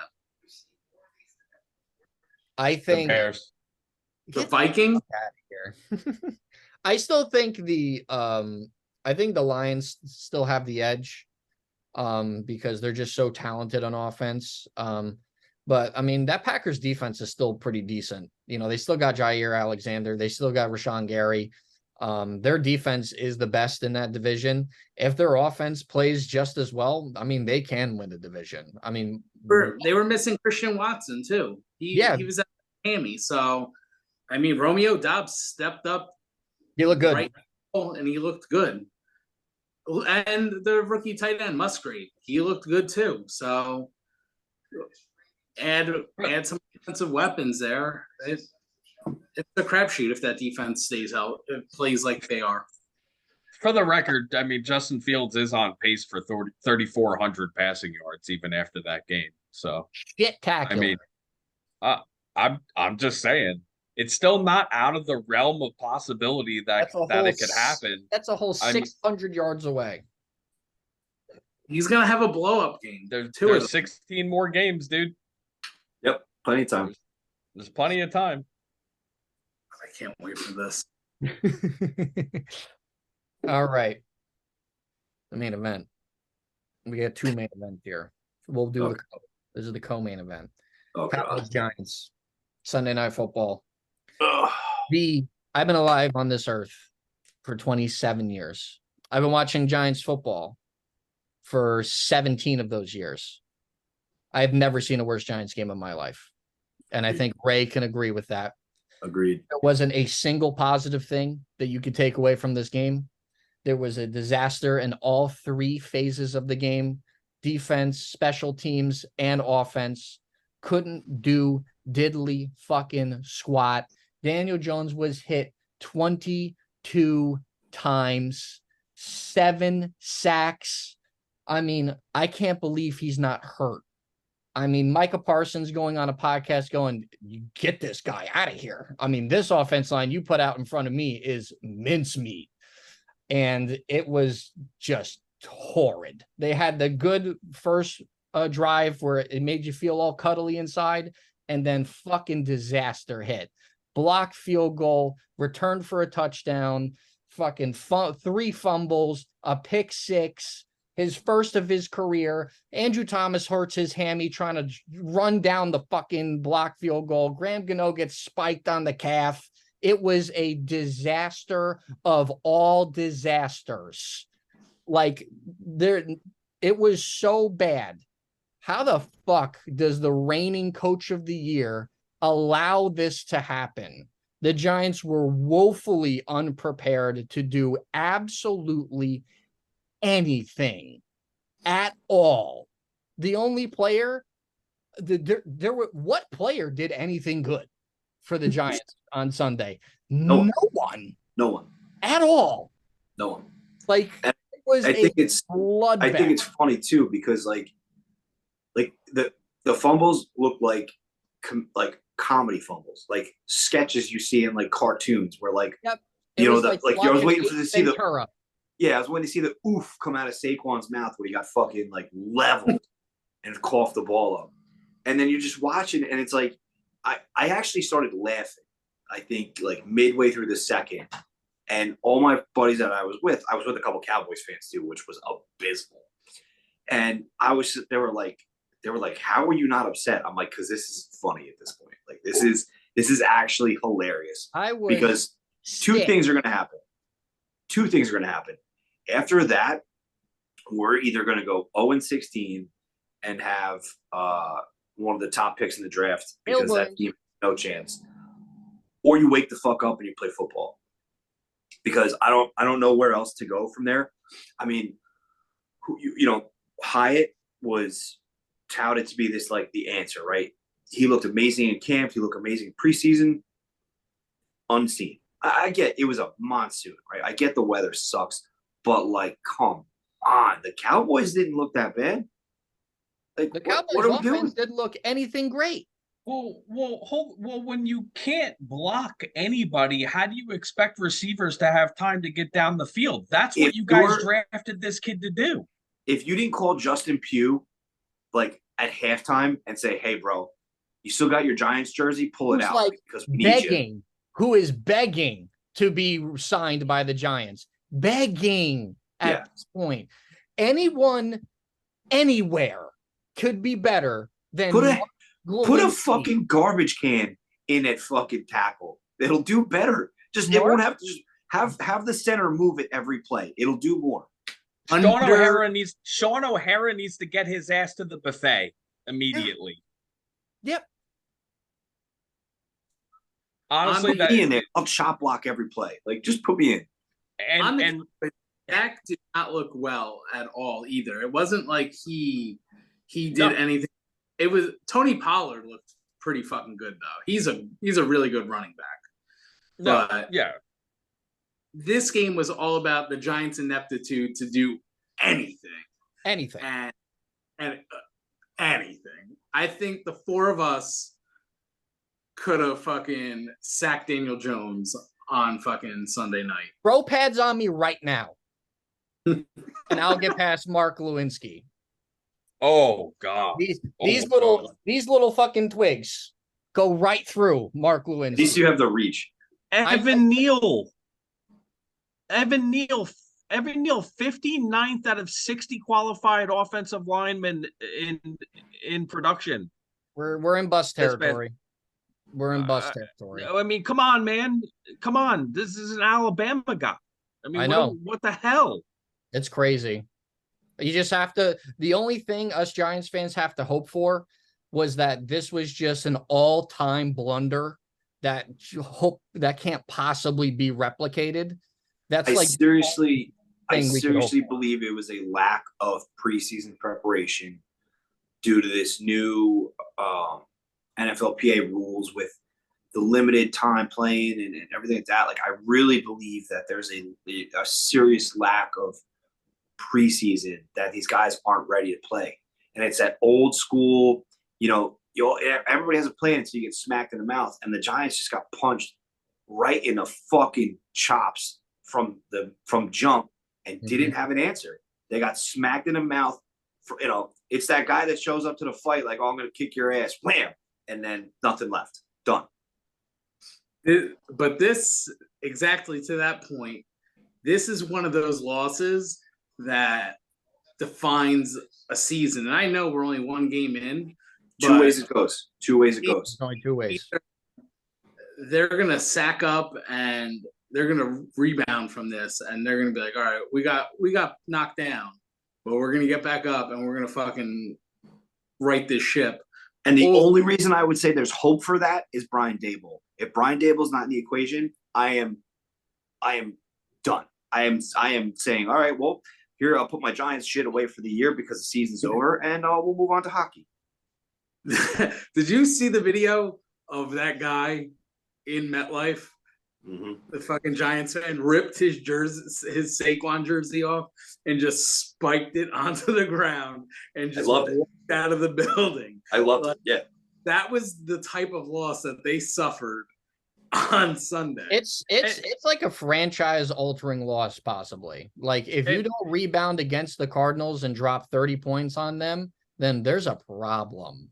Oh, imagine the Giants lose to the fucking Cardinals. I won't watch another game. It's red zone for the rest of the year. I can't stomach it. And let's talk about the defensive line, because I'm sure Giants fans went into this year thinking that the defensive line was one of the strengths of the team, and they were a complete no-show. A complete no-show. They got totally blanked, and that was with Prescott doing jack diddly shit. And, I mean, the other thing is, like, we talk about players looking disinterested. Saquon showed up to the game in a fucking borrowed jacket. Like, looking like walking into the building like he couldn't wait to leave at the end of the night. Like, because he probably couldn't. He probably knew, like, this is gonna suck. I'm sorry, man. Like, it's just enough with this guy. He's not worth the money. He's not worth all the hype every year. But like, oh, we got to run the offense through Saquon. Well, what? This guy is like half the season. It feels like he's checked out. And already to start this year, it just felt like he was checked out. And like the look on his face after getting pummeled and the ball, fucking skyrocketing out of his hands, it looked like Charlie Brown. I mean, it's just, it's not good, man. It's not the feeling you want. It's not the kind of energy that you're looking for. I mean, there just doesn't seem to be any fight in that dog right now. I'm sorry, man. It's time to move on from this guy. It really, that's just the way that I feel. What are you going to really, this is what you're going to pay for next year too? I will say in the Saquon era, this is the first time I will agree with that statement and say, yeah. There's just nothing. There's no energy, man. It just feels like there's just nothing coming out of this dude. It's underwhelming for a high profile player like him. It just seems very underwhelming, and I'm not impressed by any of the energy that I saw. The only guy that showed me anything was Daniel Jones, who's just standing in there and fucking getting blasted every play and just trying to look interested and keep playing football because he's a robot and he's built like that. I'm not convinced that any of these other guys feel that like that way. I'm just not. I agree. Yeah, it's all-time blunder. All eyes are on Arizona. I mean, we're not worried if they blow out Arizona 30-10 or whatever, 30-7, then this hopefully is a distant memory. But all eyes are on Arizona because you're going to get fucking ran over by the San Francisco 49ers in another nationally televised game. Get the Giants off national TV, please. I'm tired of it. They're not Super Bowl contenders. I understand they overachieved last year and had a huge road playoff win. And where was those vibes in fight on, where was that team that was fucking so much fun to watch in Minnesota? They were nowhere to be found. Nowhere to be found. Minnesota. They played Minnesota. They But died. it doesn't They matter. died in Philadelphia. It died. The vibes are different. Like they when they got plastered in Philly, and then they just got plastered with Dallas. Like they're still not good enough to win anything. The NFC is still so weak. If they could fucking rebound to get Darren Waller going and Saquon gets brought back in, they could still win 9 games and somehow sneak into the wild card again. But I mean, you got to show me something next week because I mean, that was an all-time horrendous, horrible, no good game in the 99 year history of the New York Football Giants. So just want to mention Waller did pop up on the injury report much quicker than I had expected him to. I expected him at least like week 6. But at least he played and at least he showed some kind of energy. He was one of the only other guys who showed any kind of energy. He is. He's going to be on the injury report all year too. So come on. Yeah, that's also true. That's the kind of player he is. Julio Jones was on the injury report every fucking year of every week of his career. Like it's just how it's going to be. Give you fantasy managers nightmares for years. Yeah, he was healthy and he played. It was just hamstring tightness. The problem is, and Leonard actually brought this up to me the other day, is you're not allowed to put the probable tag on anymore, and there's no more probable injury designations. It's either questionable or out. Yeah, so it went away last year. It went away last year. So like all he did was it was tight and he was still spinning around in practice, but they have to put the questionable tag on him because of an injury, any injury designation. So him and Daniel Jones were the only ones who were fucking interested in trying to win a goddamn football game. So you better beat Arizona next week or else I'm throwing the fucking shit away. So let's go to the other main event. Jets, Bills. One of the best games of the week, but the Jets pulled out a big time victory. 2 main storylines of this game. The number one storyline. Before you go there, we didn't even change stadiums. This is the same stadium. This is the same damn place. Apparently injures players. This is a stadium that injures players, by the way. Fucking fuck off. Anyway, Aaron Rodgers, Jets debut, not anniversary of 9/11. They fucking show a fucking spotlight with him carrying the American flag. One of the greatest scenes in MetLife history. Amazing. It was amazing. I had chills. Oh my God, it was chills. That coming out of the if you didn't have chills, you're a monster. Yeah, you're just not human. And then four plays in, it all comes crashing down. Torn Achilles. Offensive line didn't protect them whatsoever. He did not like all the different kind of cut blocks, I guess, and he didn't want to run them, but they ran him anyway, and he fucking got killed.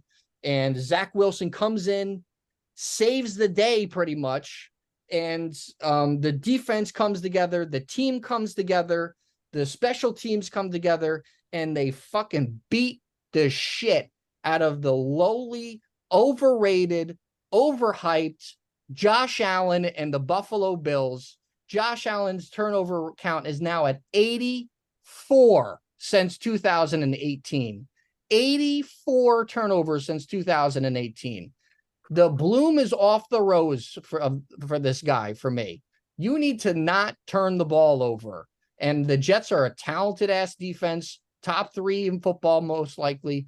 But Josh Allen needs to fucking figure it out, man, because the Bills are going nowhere fast with the way that they played. Yeah. I mean, just that whole, I've never seen anticipation like that for a player to debut for a team. And Ever. Stadium, there was more people there at MetLife Stadium for that game than there were for the fucking Super Bowl when it was there. That's how packed he had that fucking stadium. And then it was 5 snaps, four quarterback snaps, and 1 snap of the Achilles. And just, I watched that, and I watched his leg explode. And I just, moment of silence for Aaron Rodgers. I mean, in 35 years of watching sports, I think we have seen some incredible things, like highs, lows, just some amazing. I know, like, I've watched 2 Super Bowls. I watched one from Iraq, and it like incredible experiences. When you saw Aaron Rodgers sit down last night, it felt, and I'm not even a Jets fan, so I can't even speak for Dano here, but I felt like someone kicked me square in the nuts. And there's no fucking way this is real. Like, it felt like a WWE match. I was waiting for like the fucking to go off in the corner, and here comes Aaron running back onto the field because it just didn't feel real. It felt like that was going to happen. And then all of a sudden you see him in the walking boot, and you went, oh my God, it's so fucking real.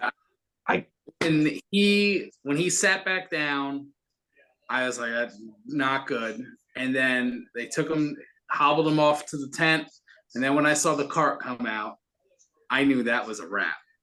But I will say, Zach Wilson managed the game, but solid in that defense, man. That fucking defense is top in the league. Has 1-2. Anyway, such a deflating thing to lose your guy who's supposed to be the savior of your fucking team. But I mean, they have the weapons. It's not gonna too much talent. There's too much talent left. What you expected it to look like. I don't think they're gonna win the division. Like I thought they were gonna be contending for the division, but that team can still make a wild card berth. And it's going to be a testament to the kid Wilson to see what he can do, if he can manage that team. I know we talked before we went on the air that, I mean, teams have won the Super Bowl with less at quarterback. I mean, Dano mentioned had Rex Grossman took a team to the Super Bowl. You got fucking Brad Johnson won a Super Bowl with the Bucks. Trent Dilfer won it with the Ravens. It doesn't take a lot. It just needs to be crisp, mistake-free football. And I think Rodgers already saying that he wants to help the team win from the sideline. I think that's going to be huge for the growth of Zach Wilson. And I mean, just devastating. And again, Ray, like you said, I'm not a Jet fan, but just my heart hurt watching that. It is horrible. It is horrible. Just one of the worst moments I've ever seen watching football. You just feel for it. You know, you just feel for it. You know, it's the most hype season for the Jets I think I can possibly remember. It was the most stacked team, just such a special team. And for it to just go up in flames like that with that injury is just like, it sucked. It just sucked. Yeah, agreed. Okay, so Here we go. I've been watching this team and have been a fan of this team since 1997. That year was the first year of Bill Parcells. They went 9-7, missed the playoffs by one game, lost to Detroit in a heartbreaker in the last game of the year. The following year, my dad took me to 5 out of the 8 home games. We won 12 games that year. Vinny Testaverde, Curtis Martin, Wayne Corbett, Keyshawn Johnson, Aaron Glenn. I mean, you name it, we had it. And we lost to the Denver Broncos and John Elway on the road in the AFC Championship game that year, even after having a 10-point lead at halftime.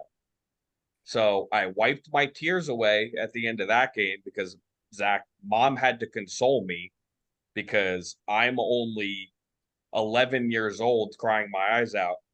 The following year, we get a little bit better. It's the same team comes back. John Elway's retired. Everything's wide open for the Jets to make their run and win the Super Bowl, right? Wide open. What happens in the first game against the Patriots? Vinny Testaverde tears his fucking Achilles tendon and is pounding the turf in pain. Who was an honorary captain in the game last night? Vinny Testaverde. Now, Bill Parcells has already chimed in. He said, when that happened, we felt dejected. We lost the game. He said, you know what? Like the Jets did pull up enough and pull together enough to find a way to win the game.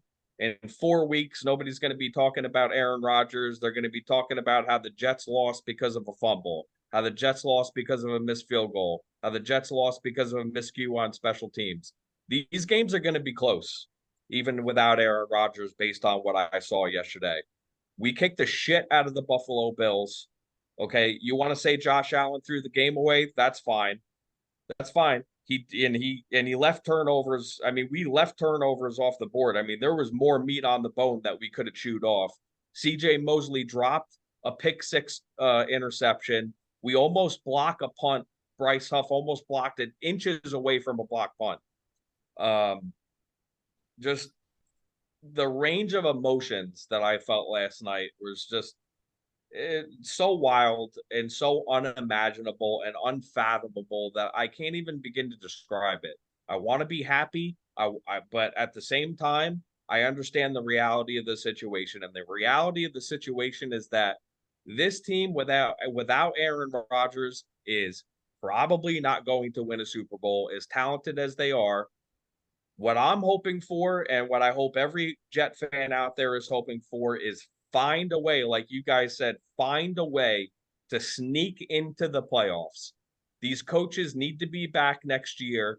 Okay, it's not their fault that Aaron Rodgers snapped his fucking Achilles on the 4th play of the game. Okay, they put together a pretty solid team. They looked like a real team last night. The general manager has got to be getting some praise for what he's put together. Jermaine Johnson, year 2 breakout incoming. Fucking Quinnen Williams, absolute monster on the inside. And here, the guy who looked the worst on the whole defense was Sauce Gardner, and I don't think that's going to last the whole year. So I have a lot of faith that this team could still put together a decent year. Breece Hall last night, how many running backs in this league are better than Breece Hall? Coming off a completely destroyed knee, because he destroyed his knee. 12.7 yards per carry. He's on the AP season coming off of injury. Yeah, there's very little that are better than him. There are very few. And this kid has a chance to take a very talented team to the playoffs. He has the right people on his side. I do believe Aaron Rodgers will be fully invested in helping him right the ship and helping him just steer the ship in the direction that it's got to go. But yeah, it's a fucking terrible feeling, man. And as a Jet fan, there's just no words other than like, okay, what the hell should I expect next? Just more Jet shit. But the best that I have to hope for is that we keep this group together as strong as they looked last night. Find a way to make the playoffs, build on what they did last year, and then next year, whether it's Rodgers or whatever the case may be, figure the shit out and get even better than that. We're too good a team, we're too talented a team to just lie down and die. And any Cowboy fan this upcoming week that thinks that they're just gonna come back home for like nice little homecoming game against the Jets and it's gonna be a lot of fun and we're just gonna kick the snot out of them. Okay, we'll see. You better fucking do it. You better prove it on the field because I'm sure everybody had the Bills winning after they saw Rodgers get hurt, and that didn't happen. A whole bar full of people thought they were getting free drinks. Oh yeah. Yeah, isn't Fuck that them. karma? You know, I usually don't say anything regarding karma, but isn't that some sweet fucking karma? Pay up, motherfuckers. All right. Week 1 recap in the books. Let's move on. Week 2 predictions. We're going to pick our winners here. Thursday night football. Vikings at Eagles. I have the Eagles winning this game with how abysmal the Vikings defense still looked. I think this is a get-right game for Philly. Hopefully you see the team that played so well in the Super Bowl, but I expect the Eagles to beat up on the Vikings on Amazon Prime. Eagles rebound for me. Eagles. Yeah, I got the Eagles rebounding. The Vikings defense is so fucking horrible, and it's hard for me to see the Vikings winning this game. This is my blowout of the week. I have it 35-17. All right. Jason also has the Eagles. Duh. Shocker. No shit. No shit. Shocker. Next we have versus Bengals. With the Ravens dealing with so many injuries again right off the bat, I'm going to take the Bengals here at home. Maybe this is a get right game for Joe Burrow. Snap out of it. Let's go. $55 million a year, motherfucker. Better win. Better play these games. Jason has the Ravens. Maybe this is a get right game for Lamar Jackson too. This could be a really good game. They always play each other tough. But I think the Bengals pull this one out. Yeah, I got the Bengals too. I think you said it perfectly. I think Joe Burrow has to rebound. You can't have two stinkers in a row. I think they got to start clicking and get back to where it needs to be. Bengals. Yeah, I got Bengals at home. I think they take it. Yeah, Bengals at home 21-7, and if they lose this one, then watch out because then the idea of them not making the playoffs really becomes a harsh reality for them. Next, we have Seahawks versus Lions, the Detroit home opener. The biggest crowd ever for the Lions is set for them. I'm taking the Lions after how bad the Seahawks looked. Taking the Lions at home. Jason is also taking the Lions. Dan Campbell's got them gassed up. Yep. Gasoline veins. Yeah, I don't think that the Lions are going to be coached to overlook anybody this year, especially the Seahawks who looked putrid. On the road, I think the Lions fan base is re-energized. I think it's going to be loud in that building coming off a win in Kansas City. I got them winning 31-28. Yeah, Lions. All right. Next, we have Colts Texans. I'm going to take the Colts in this one. Texans, just again, one of the worst teams in football. Anthony Richardson showed enough against the Jaguars, and Shane Steichen showed enough against the Jaguars to make me confident that they will beat the Texans in Houston. So I'm going Colts. Jason's also going Colts. Ditto. Colts. I'm gonna go Texans on this one. For two reasons too. I'm gonna go Texans on gambling because Indy's only getting one at this point. So I think you can cover that one easy. I think the Texans cover this one. I think they changed the game. I don't think you see Stroud throw it up 44 times. I think they lean more on their run game with Pierce. I think you see some options out of Robert Woods again, like he used to do in LA. I think the game script changes again. I think Anthony Richardson is still a little banged up from week 1, and he's going to be a little more cautious in this week. So give me the Texans. Yeah, I was looking for every excuse to take the Texans this week. I can't. I can't take them yet. They got to show me a little bit more. I think the Colts showed me a little bit more in week 1. So I'm going to roll with them 28-20. All right, we got Bears versus Bucks. I'm gonna take the Buccaneers. They looked good enough against the Vikings. They're at home here. Their defense is still pretty solid. I'm still not a believer in Justin Fields' throwing ability until he proves it to me, and he has not proved it to me yet. So I'm gonna take the Buccaneers in this one, especially with the Bears defense still being really bad. Jason has the Bears picked, actually. Yeah, I got the Bucks. I got the Bucks for 2 reasons: Mike Evans, Chris Godwin. This game, I got the Bears. I think Fields Oh, here we go. has over 500 total yards. My Lord.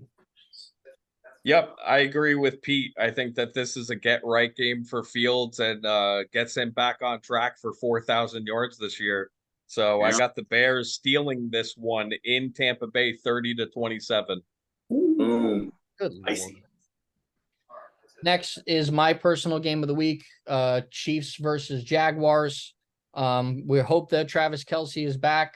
The Jaguars are better this year with Calvin Ridley. They have better weapons on offense than the Chiefs do right now. So, and this is Chris Jones's first game back.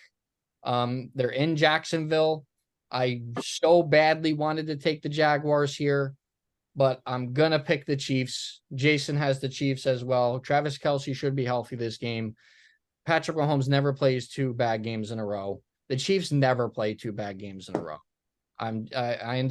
The Jaguars defense isn't up to snuff yet.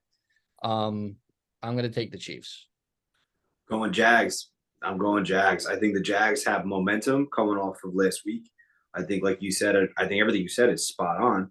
I think it becomes a shootout, and I think the defense wears thin on both sides. Chris Jones having 0 preseason is alarming, so I don't think he makes a difference. I don't think the Chiefs are rolling yet. I don't think they're put together yet. So give me the Jags. And the Chiefs are only getting 3 at this point, so that's a fun one to bet too. If Kelsey's playing, I don't see how the Chiefs lose this game. I think Mahomes and him dial it up. You're talking one of those games where Kelsey has like 9 catches for $140 and 3 tugs. Mm-hmm. I think they're going to feed him early, feed him often. Chiefs win this one. I will say if Kelsey plays, a whole different game. I think that if Kelce plays, they're rushing him back, and they might be better off not doing that at this point. But I have the Jaguars stunning the Chiefs, and this is my game of the week, 42-38. I think it's going to be a very high-scoring game. I think Mahomes is going to start clicking with some of his receivers, but they're not going to fully put it together yet to beat a Jaguars team that I think is pretty talented. All right. Next, we have Packers versus Falcons. Another home game for Atlanta. Does Desmond Ridder keep that home field winning streak going to 27-0? I say fuck no. The Packers are rolling in. They're better than the Falcons on both sides of the ball. Even if Aaron Jones is hurt, they'll feed AJ Dillon, and Jordan Love look good enough against the Bears. I'm taking the Packers over the Falcons, and so is Jason. Same. Packers over fucking Riz shit. Packers. I'm going to be the lone guy on the Falcons. I think that they're going to get the running game going and give me Ridder to win another game at home. I think Love had a cupcake matchup against a really bad defense in week 1, and I think this is a little bit better defense. So big test for him. First test kind of on the road for Jordan Love. All right. 20-10. 20-10. Ray, did you pick? Yep, Packers. Packers, that's right. Okay. Next, we have Raiders versus Bills in Buffalo. I'm going to go with the Bills on this one. I don't think the Raiders are at the Bills level just yet, even though the Bills did not look good. If Josh Allen continues to turn the ball over, then Jimmy G might go in there and wipe Josh Allen's tears up. I just don't see the Bills having the same issues with the Jets defense that they will with the Raiders defense. I still think Stephon Diggs probably feeds or eats a little bit. Maybe this is the get right game for Josh Allen. It's hard to play in Buffalo. I'm going to take the Bills, and Jason is also taking the Bills. I'll start it off. I'm going the Raiders, baby. Jimmy G is going to go into Buffalo, right? That's my boy right there. Listen, I don't think Josh Allen's confidence is. I think Josh Allen's confidence is dog shit right now. I don't think he's got the ability to go in there and play a complete game. I don't think they have the pieces put together yet. I think the Raiders have momentum. I think they come back and Josh Jacobs starts pounding the fucking rock in Buffalo and doing what they do. And let's go Raiders, baby. I got the Bills winning and getting back on track back home, 24-10. But if they somehow manage to lose this game, the window is officially closed, in my opinion. You cannot go 0-2 and especially lose to this Raiders team at home in your home opener. Listen, the Raiders, they do have some talent. I'm not going to totally disqualify them from winning the game. I just think the Bills are a much better team than it looked last night. I think the Jets defense just made them look really fucking bad. Well, we all know what I'm going with. So the Raiders are going to shock the world, walk into fucking Buffalo, kick the door down. Playboy Jimmy's going to pull his dick out, and fucking Max Crosby is going to spike Josh Allen 3 times into the ground. Raiders are going to take it 28-17. That's a 9.5-point spread on that game too. So if you're a gambler, 9.5, they cover that. I could see him covering that. All right, Chargers versus Titans. This is my blowout of the week. I mean, the Titans with Tannehill look so bad. I mean, they looked abysmal. The Chargers still put up so much offense. I think the Chargers go into Tennessee. I think they just run up the score. I know Mike Vrabel is the way better coach in this situation, but there's a lack of talent on Tennessee right now. And I just think the Chargers just run up the scoreboard. I am picking the Chargers, and Jason's picking the Chargers. Well, the coaching. Go ahead, Ray. I was gonna say I also have as my blowout of the week, and I also have the Chargers. Same page. The coaching aspect of this game is why I had the game really close. I think that the Chargers quarterback play is going to get it done in the end. I think they're going to win a really tough game in overtime on the road, 17-14, low scoring game. Yeah, I mean, I don't like the Chargers, but they're going to dust up the fucking Titans. Chargers. All right, next we have 49ers versus Rams. I'm taking the 49ers. To me, they're the most complete team in football. To me, they're the best team in football. The Rams did look good against the Seahawks, but I don't think they have enough to beat the 49ers. I'm taking the Niners, and Jason is also taking the Niners. Yeah, this game's an 8-point spread. I like it. I think it's gonna be a closer game than we think, but Niners all the way. Niners book it. Yeah, I think the Niners cover the spread. Based on what I saw on the road on Sunday, I think they win 28-17. Next, we have Giants versus Cardinals. I'm taking the Giants. Jason's also taking the Giants. It's the perfect get-right game for Brian Daboll and his crew. If you lose that game, pack your bags. But I think the Giants get it done in Arizona. Giants. I got the. What'd you say, Pete? That I hope it's the Giants. If they lose that game, their season's done. Yeah, I mean, agree. It's a must-win. Yeah, agree. Pack it in if you lose this game. I do have the Giants winning, but man, I have this one as my sleeper of the week, like 13-10. I got the Giants winning this game. All right.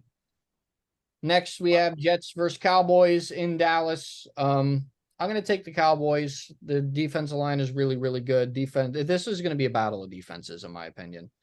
Two top tier defenses going at it in Arlington. I kind of want to see how Dak and that Cowboys offense looks against this pretty energized Jets defense.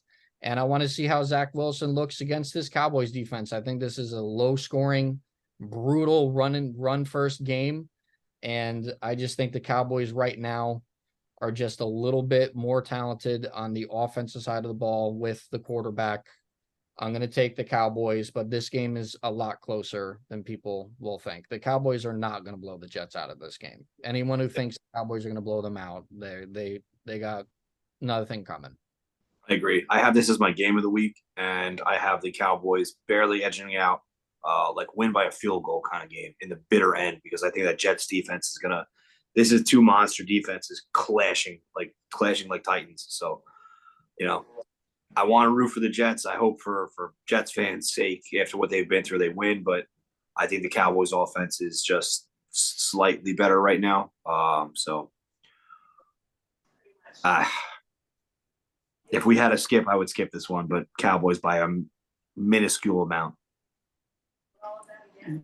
Yeah, I'm right there with you, Ray. I think the margin is very small.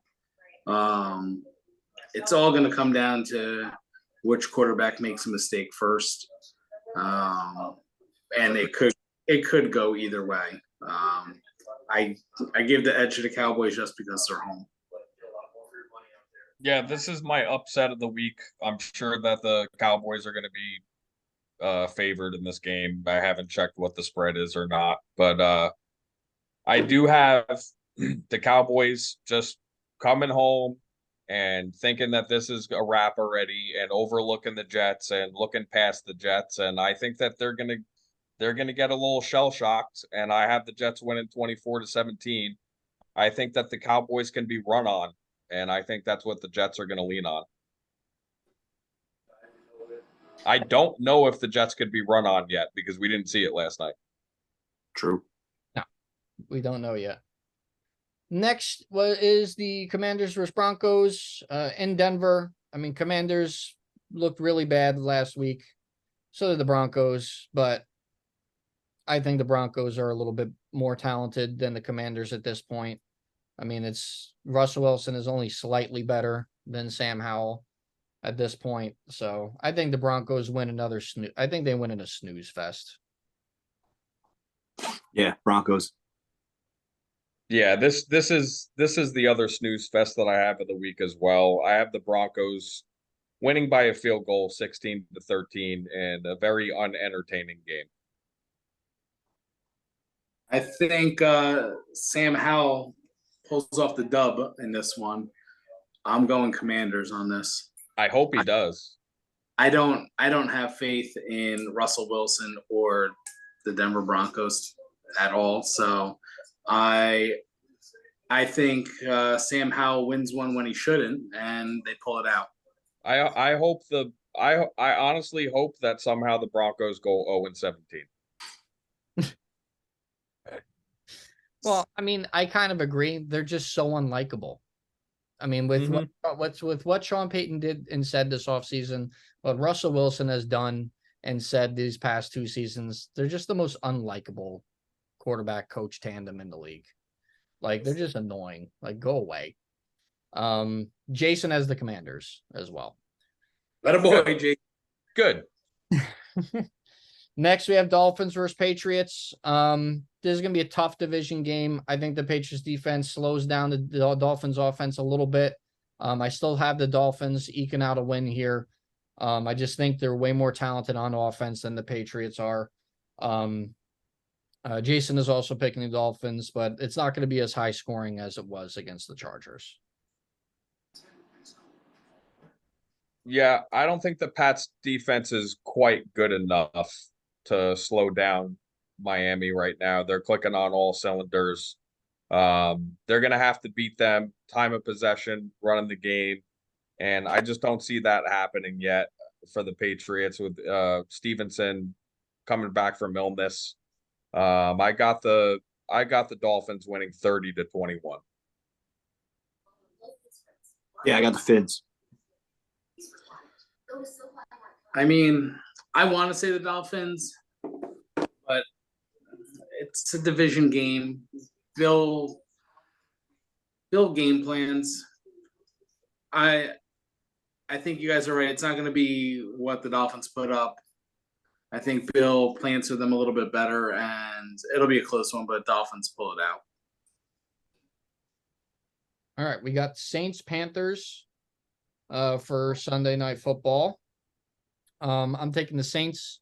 The Panthers look abysmal in week 1 against Desmond Ridder. So I don't think they're going to do much. I'm going to think they're going to fare a whole lot better against a much talented Saints team with Derek Carr and Olave and Michael Thomas and a really solid defense. I have the Saints over the Panthers, and so does Jason.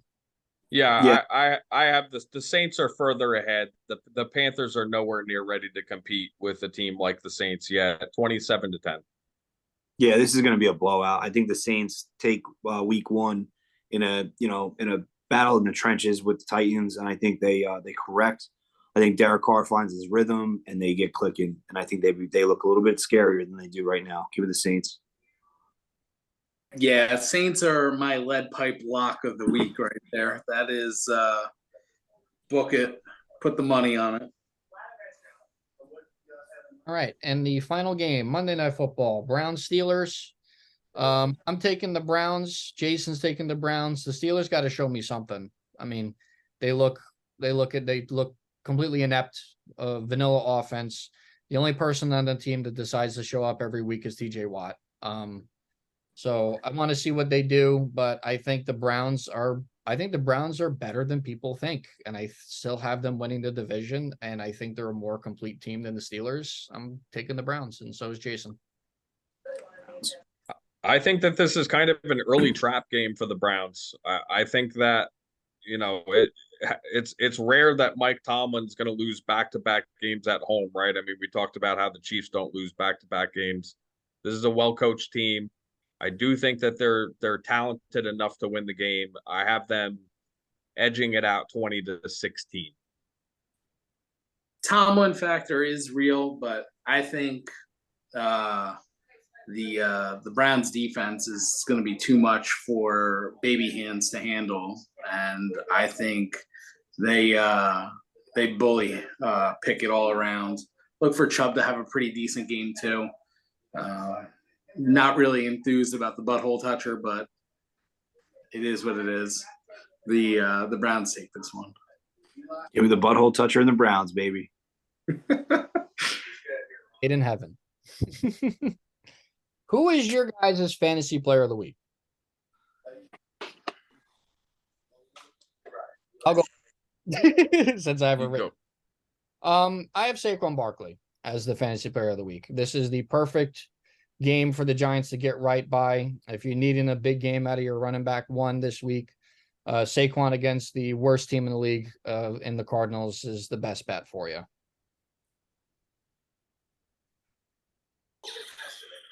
I think my fantasy player of the week is going to be T-Law.